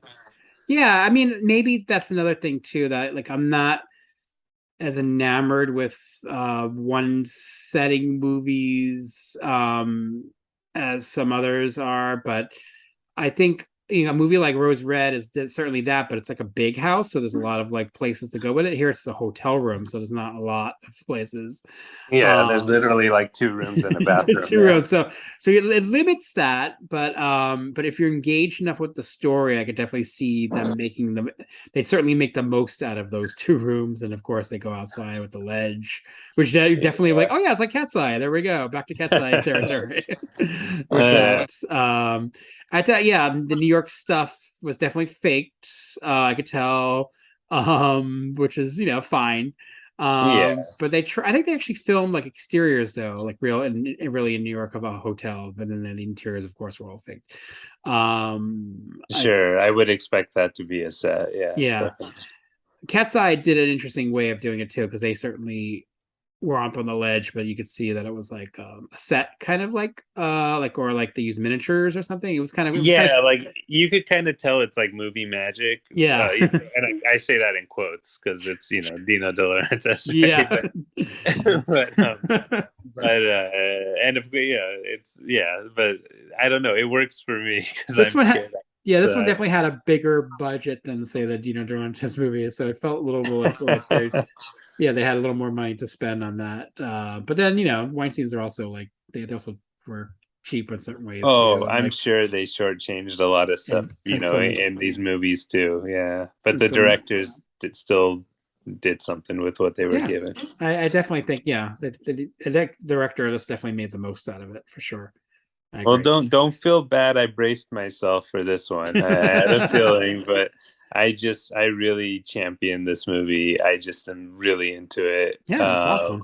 And I hope... love your enthusiasm for it. That's infectious. Yeah, I hope maybe one person out there will give it another shot after hearing this. So I'll have done my job. I did make the mistake of watching Cell after this one, which is the other movie that Cusack did, Stephen King adaptation. Oh, I never saw that one. I think I saw like a minute of it on Netflix or something once. It's one of those things where it just starts playing when you're looking for something else, and I was like, I'm not watching that. It was him and Samuel L. Jackson together again. Well, how was it? Oh, it was. I shut it off after a while. I was like, "Oh, this is not good." Yeah, that was the feeling I got. I was like, I hate that Netflix does that, like where they just start playing movies. I was like, I don't need to see this right now. So I was definitely not taking that vibe. All right, but yeah, 1408. I definitely, I'm warmed up to it more since the last time, so that's good. Hey, at least you didn't hate it. That's all right. I'll take it. Yeah. All right, here's my number one. Mom, Dad, you gotta come see. It came without warning. Something in the mist. Shut the doors. A mystery without answers. It's not supernatural. Nobody else heard that sound? What sound? From the master of terror, Stephen King. Tie this around your waist to let us know you got at least 300 feet. Discover the secret. This other world came spilling through to ours. Of what lies behind. Daddy, there are things out there. I'm gonna take you home. The Mist, directed by Frank Darabont. Rated R. Okay, that's The Mist. Let me read off the back of the box here. From legendary fright master Stephen King and Academy Award nominated Frank Darabont comes one of the most tense and terrifying films since The Shining. After mysterious mist envelops a small New England town, a group of locals trapped in a supermarket must battle a siege of otherworldly creatures and face fears that threaten to tear them apart. Starring Thomas Jane, The Punisher, and Oscar-winning Marsha Gay Harden, Mystic River is one of the year's most talked about performances. The Mist is not only one of the best movies of 2007, it's one of the best horror movies ever made, period, says Marianne Johansson of the Flick Philosopher. Okay, whatever. Maybe not the most reputable source, but it's still good. Okay. And then another quote on the back. Frightening, thrilling, intelligent, and easily the best horror movie in years, says Dale Sinden of Saturday Night at the Movies Radio, blah, blah, blah. Anyway, so you're probably like, The Mist is underrated, ? Well, it is for me, goddammit. Because I've never seen this movie before. Oh, no way. Yeah. Which is kind of, I guess, a big admit, but yeah, I don't know. I get it. I don't know. It's like, again, like those 2007 movies, like this and 1408, which I did not see when they first came out. Yeah, this was the other 2007 movie, of course. Yeah. Something about them was not. I was not having it for some reason in 2007. I'm like, I'm not. I know I'm like a Stephen King fan. And I've read the story because it was originally the novella was originally part of the Dark Forces anthology, but then it was included later in Skeleton Crew from 1985, and I definitely read Skeleton Crew by this point, so I was familiar with the source material. Yeah, but for some reason, I still have. Some reason I didn't go see the movie, and it's like, okay, one of those movies, okay, I'll eventually go see. Right? There was a lot of talk. About it. And I think maybe that hype kind of turned me off, which just happened, sometimes. And so like, okay, it's not going to be anywhere good as what people are saying, so forget it. I won't say it. And then for a long time, I just forgot about it because I feel like something happened in the last 15 years where it hasn't been, I don't know, mentioned as much. I know there was like a black and white version at some point that was that they put on a Blu-ray, but I think it's Blu-ray. But then the Blu-ray went out of print. Of course, the whole Weinstein scandals happened since this movie's release, and it kind of went out of print and out of circulation, which is kind of crazy to think, right? Like these big movies kind of like suddenly were not available anymore. Mm-hmm. I don't know. I feel like The Mist in general was not discussed for a while. And when I was listening to people talk about Stephen King movies, I feel like this was kind of omitted for some reason. And there was a lot of talk about it again when it first came out, but then after a while there was like a drop off about it. I don't know why. And I feel like most of the talk was about the ending, right? I mean, that's how I kind of remember it. Yeah, it was definitely that. I think there was a remake since then, right? There was like, I completely forgot about it till you said it right now, but I think there was a TV series and I never saw series, it. Yeah, which I did not see. I don't even remember what it was on, but no I desire to see it. Yeah. I'm looking it up now. Like, it was on Spike TV. Like, okay, who there you go. Who had Spike TV? Who cares about Spike TV, right? So, and then I think that maybe even hurt its reputation, like that remake. I don't know, because I think no one was talking about that remake from 5 years ago. Yeah, that just kind of came and went. Yeah. So maybe that put me off even seeing The Mist more. So I finally watched The Mist, and I was fucking blown away by this movie. I was just mentioning how I'm not super into like one location movies, but man, this movie really makes the most out of this. You really see the B movie origins that Frank Darabont was playing with in this, but really kind of taking it to another level. The performances are excellent. The drama is like really good and solid. The creature effects are fun. I don't mind the CGI. Like it's like, yeah, it has a lot of like elements like that I was kind of like not expecting to really work, and how it all comes together, and then of course where it goes by the end of the movie. I was kind of just blown away. Like, whoa, this kind of movie knocked my socks off, which doesn't happen too often. Like seeing a movie that I've been putting off, like, oh yeah, it's gonna be okay. I know what to expect from that. And that it's so exceeded my expectations was kind of so surprising for me. And like, oh, I really should have watched this movie more over the years. And yeah, I just kind of really taken aback by it and riveted by it, and now I just want to watch it a lot more, and I want to watch that black and white version because I think that'd be a really cool way to watch it. And certainly, given where Frank Darabont's like inspirations are coming from with this one, and I can see why Stephen King holds it in high regard too, because it really does take the story and really makes the most out of it, and even exceeds maybe even what the original source material, which is kind of rare to say for an adaptation of some kind. And yeah, I'm just kind of quite blown away by it. This is coming from somebody who's not like a super big Frank Darabont fan. Like I'm not I was one of the few people who wasn't that into the Shawshank Redemption. To be honest, and maybe that's part of why I put this one off too, because I wasn't into the Shawshank Redemption. I wasn't into the Green Mile. Yeah. I know those are beloved movies, beloved, certainly beloved, but they weren't for me. I like my Stephen King with a good deal of horror or comedy or both, and those movies didn't offer that enough for me. So yeah. So to say that this is one of my now favorite Stephen King movies is a big deal for me, and it's now become in my top 10 of Stephen King films of all time, which is kind of crazy for me, but I love it that much. And yeah, I was kind of so surprised. I was like from beginning to end how riveted I was and where it went, and it puts yourself in a situation like you can kind of buy into, because you all see yourself in a situation like what do you do, what do you have to do to survive, you do whatever you can to survive. but then of course adding a big monster movie kind of on top of all that, layer on top of that, it's fun, it's serious, it's all these things, it's like a lot of things, and it has a really powerful like ending, and which yeah, like you said, has been discussed probably, but I kind of was kind of surprised that it went to the places it did, and it was bold enough to go, and Frank Darabont really push the envelope of what a studio film could do, and I really appreciate that. How about for you?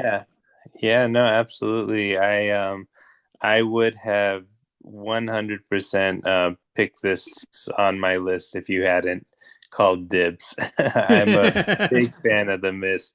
I would agree with you that this is my favorite Frank Darabont, movie and Stephen King adaptation.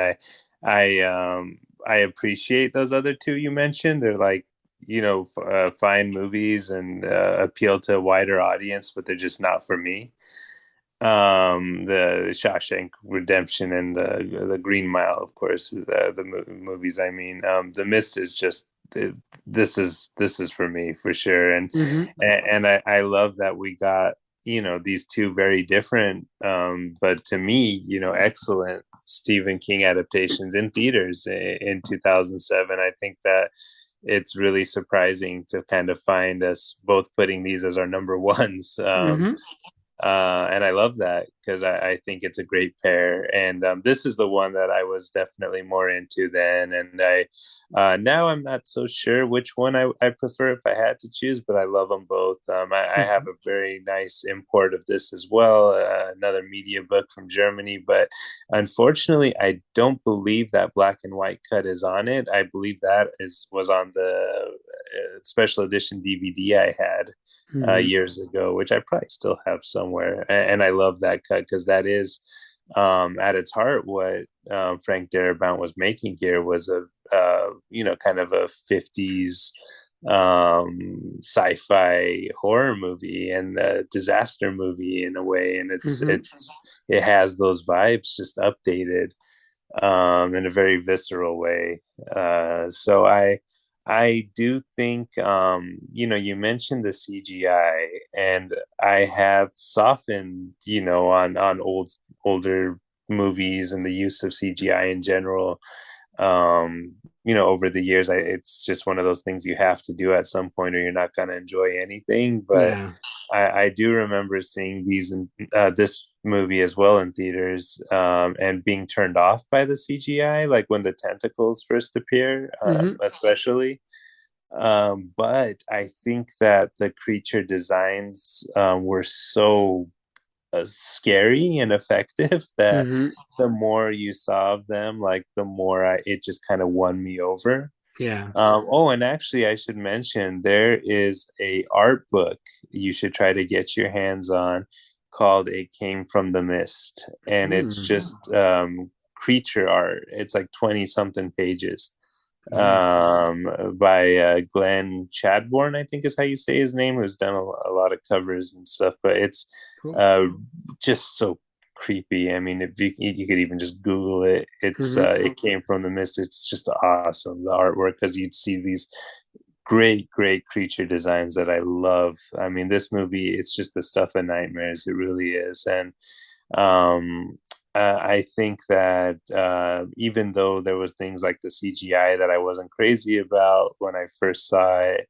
there were other things that like kind of won me over, like that felt like almost tailored to me, like the fact that Thomas Jane's character is an artist who provides, really stunning artwork for movie studios, for their posters, and of course it's all Drew Struzan's paintings that are his. In the movie, like you even see the poster art from The Thing in his would you call it, like his studio in his house. I love that.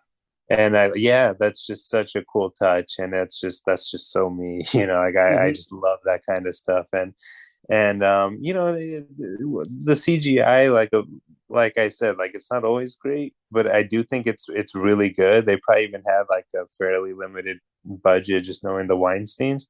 And I think it looks awesome. Like it looks like a big budget movie, and there's Mhm. some really good practical effects by K and B, who are, of course, pretty legendary. So I've seen this movie multiple times over the years, but I do feel like I'm like on the edge of my seat like every time. And I do Mhm. feel like the ending is like a gut punch every time. Totally. Like I was saying, like 1408, it has some of that like kind of same, I don't know what else to call it, but like that kind of like a gut punch thing going on in it in a few places. But this is like another level.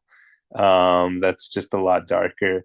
And the crazy thing is, as people who own the original short story, you and I both know, like that was all Frank Darabont, that ending. Mhm. And I kind of think he's going to hell for that. Yep. So yeah, I don't know, because that's just something It's else, fucking and bold, man. and it's brilliant though, like it really is, because I mean, it's just like I don't know what the lesson is in this movie, because that's just so grim and Mhm. dark where it goes, and maybe there isn't a lesson, maybe that's how Mhm. life is, I mean, Yeah. things just fucked up things happen. And gosh, I'm sorry, you're gonna have to like put like an explicit label on this Just for this episode. episode, yeah. It's the whiskey, I'm sorry guys, It's okay. but it's like I love that, like that lady, the random lady who goes to get her kids like early on in the movie, and no one wants to go with her, like she makes it like at the end, you know what I mean? Yeah. Like that's so random. And then like what Mhm. else? Like does everyone who's still in the grocery store, like are we, I guess we can assume they make it? Like I don't know. Like it's just so crazy like what Mhm. happens, and like Yeah. that's not how it's supposed to play out. Like Yeah. that's like they're not supposed to be rewarded for what they did, Totally. and it's just so It's it was it's a made lot. it's made by somebody who really understands like how fucked up life can be. Yes. And how like Yeah. now unfair things are. Yeah, no, that's such a good way to put it. Absolutely. And I think the ensemble cast is great. Like a lot of these movies we're talking about kind of have like ensemble casts, and it's fun. I always like that. But this one almost feels like those disaster movie vibes, Mhm. like where you get Sure. like the group of survivors, and then people turning on each other and all that other stuff going on in there, and all the like Needful Things. This is a lot of about the dark side of humanity and of human beings, even more so than the monsters, these like mindless monsters. So um I don't know, I'm not crazy about like the Mrs. Carmody character, honestly, but like we're not supposed to be, and like I feel like she's the most Stephen King thing about this movie. So like it's just 100% like like a Stephen King character, and like unmistakably like Oh yeah. and it works, and her comeuppance is like very satisfying, like very very satisfying. So Totally. so yeah, I'm glad you picked this. I could watch it again. You know what, actually I say that like I could watch it again right now, but it's a tough one. It's a tough Mhm. one. I definitely, this is I actually watched this last preparing for Mhm. the podcast, and as much as I love it, it's like a movie where I'm like, do I want to put myself through that right now? Like you kind of have to be in the right mood. So whoever's considering going back to watch it, just keep that in mind. But great movie, and I love how it kind of worked out to where we paired these as our number ones, even though Yeah, they're it's so funny. very different. Yeah, Yeah. very different movies. One of them deservedly and understandably held in high regard, as far, I think it has that credibility because of where it goes, especially like among even the most hardcore horror fans. But I just think it's great that we could put a spotlight on these movies and give them some love. It's fun talking about them for sure. Yeah, I mean, really, yeah, satisfying to talk about movies that sometimes fly under the radar for whatever reason, especially your own radar, Mhm. like this one for some reason, for some Yeah. reason.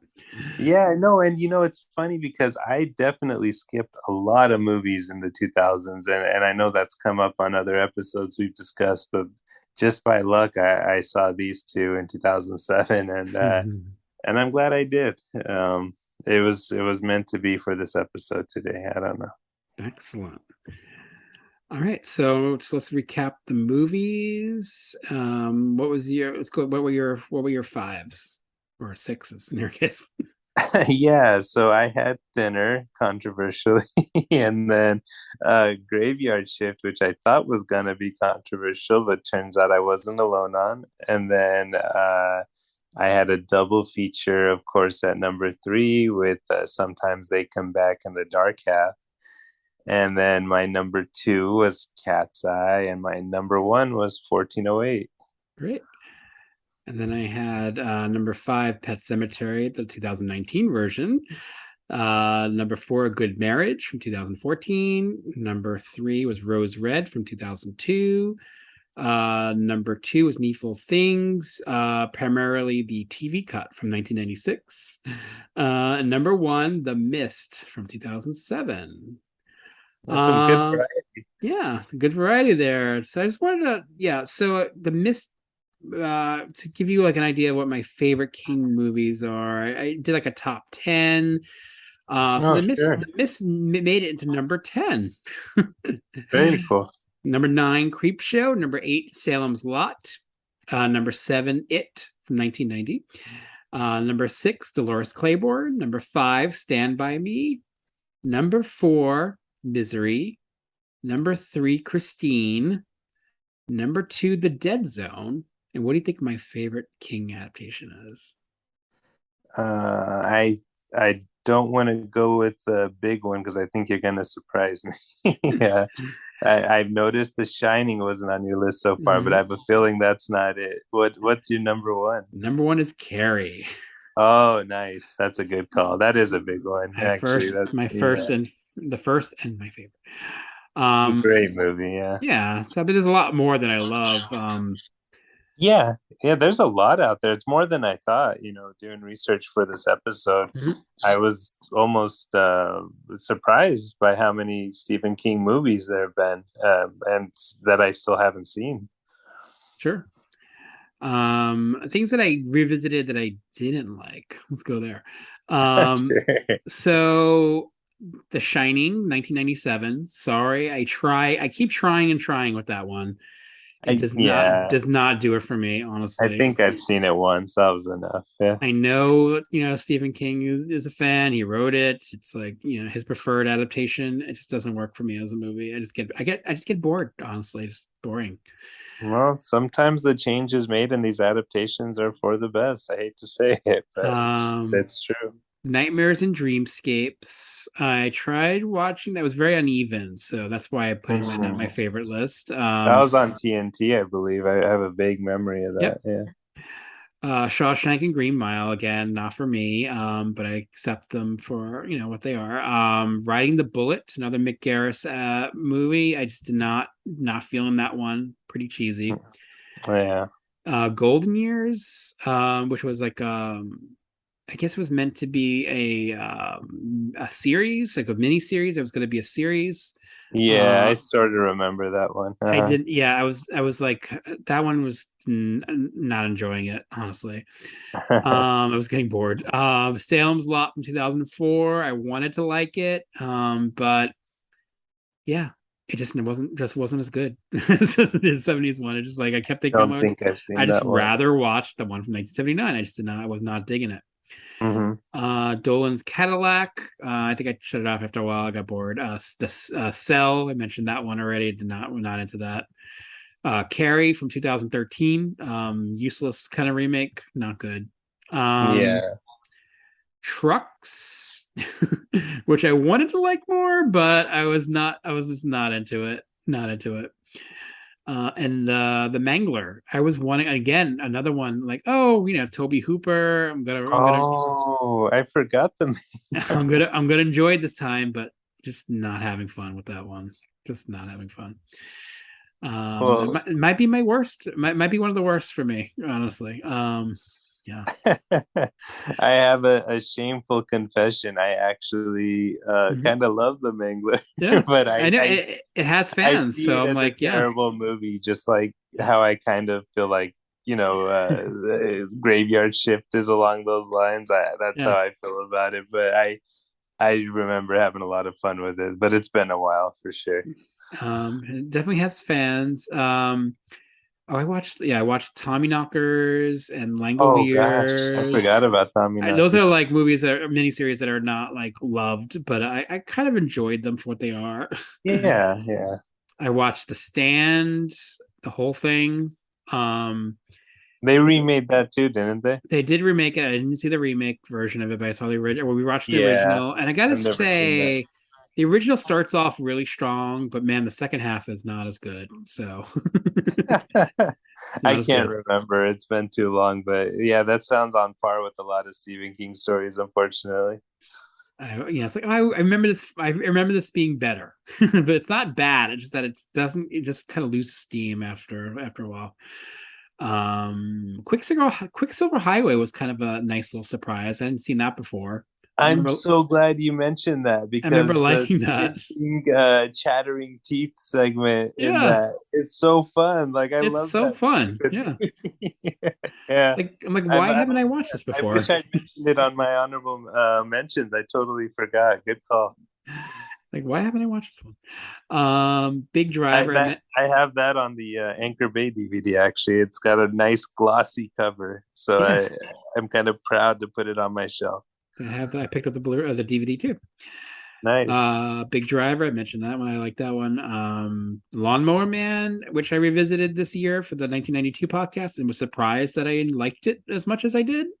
Oh, really? I should rewatch I that. wouldn't call it a great movie, but it was certainly a movie that was very much hated when it came out, but I don't see it. I mean, I enjoyed it. And then I think I mentioned Desperation. I like that one. Yeah, that's pretty much it. And then there's obviously a lot of other ones, that people like and I like too, like Cujo and even Creepshow 2. Yeah. Oh yeah, I love it. Which I think is fun. Oh yeah, I was gonna mention sequels, the best sequels to Stephen King movies. It's a list of 3 movies. Yeah, I was gonna say there aren't that many. So The Rage Carrie 2 is my favorite.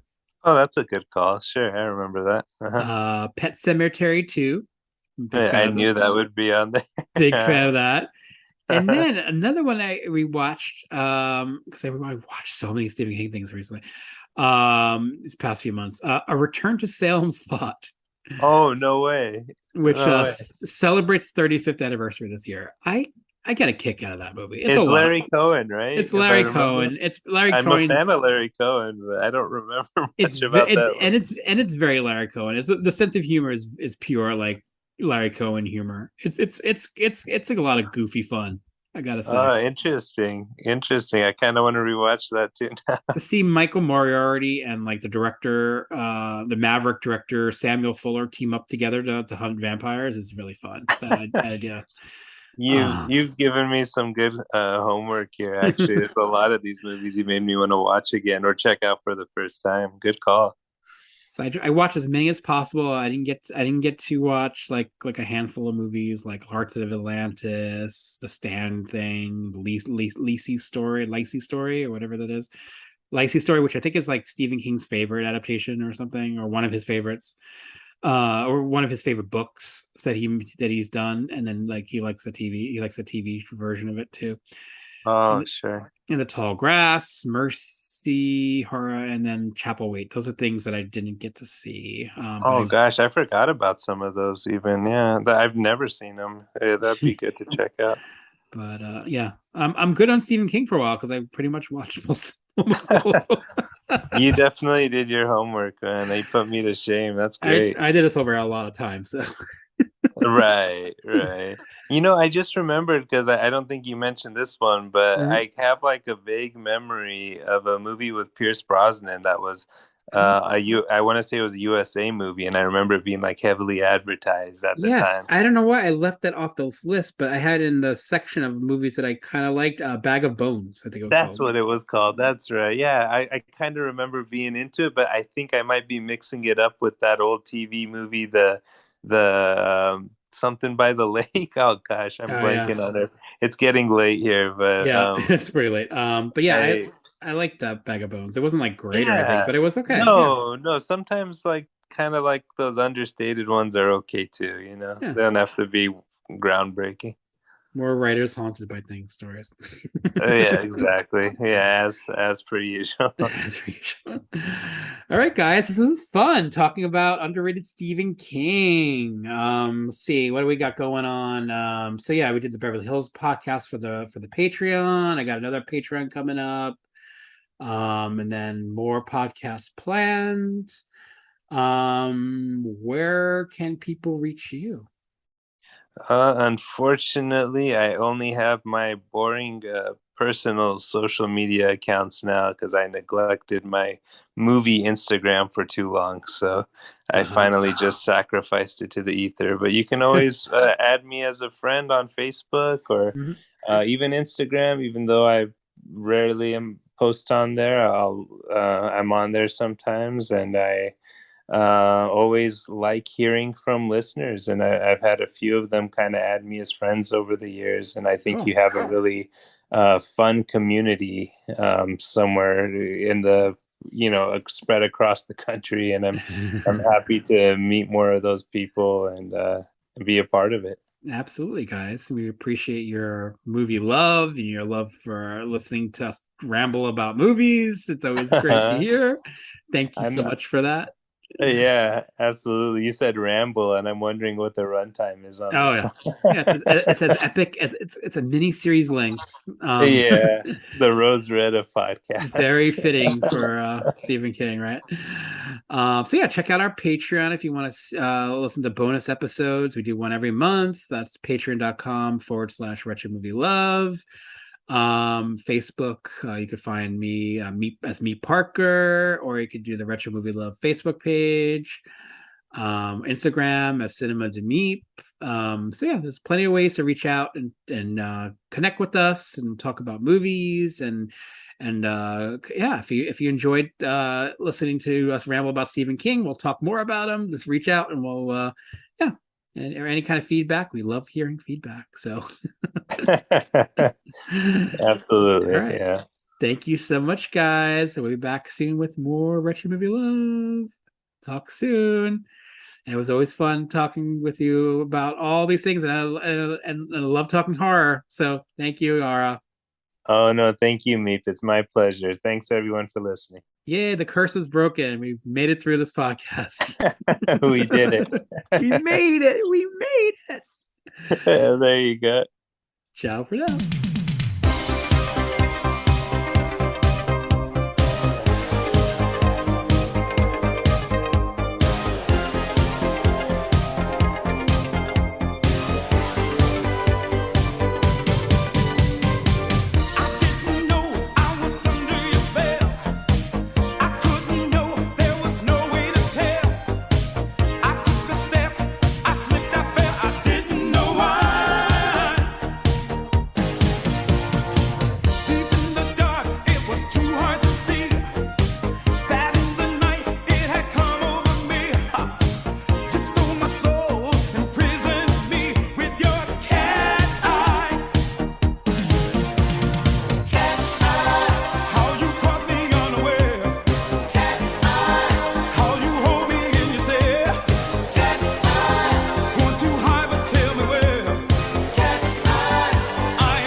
I've had a great relationship with ABC over the years that's built up since It. They've done a number of miniseries of my books, and while some of my books have fit pretty well in that movie format, even when it works well with a movie like The Green Mile or The Shawshank Redemption, they have a tendency to run long because I'm more of a putter-inner than a taker-outer. And for that reason, for me, the miniseries format is perfect. It gives me a chance to tell novels in basically a different medium and to reach a larger audience. Movies, to me, always feel like stealing all the towels in the hotel room and then sitting on the suitcase to get everything in. And when you do a miniseries, you've really got a much bigger space. It's the difference between a suitcase and a steamer trunk. You've got the room for a whole narrative wardrobe. I wear a number of hats in Rose Red, as I did in Storm of the Century or The Shining. And the first one that I always put on is writer. And the writer doesn't worry about the budget or the expense or the headache of how people are going to put it together. Then you put on your executive producer's hat, and then you have to worry about the budget.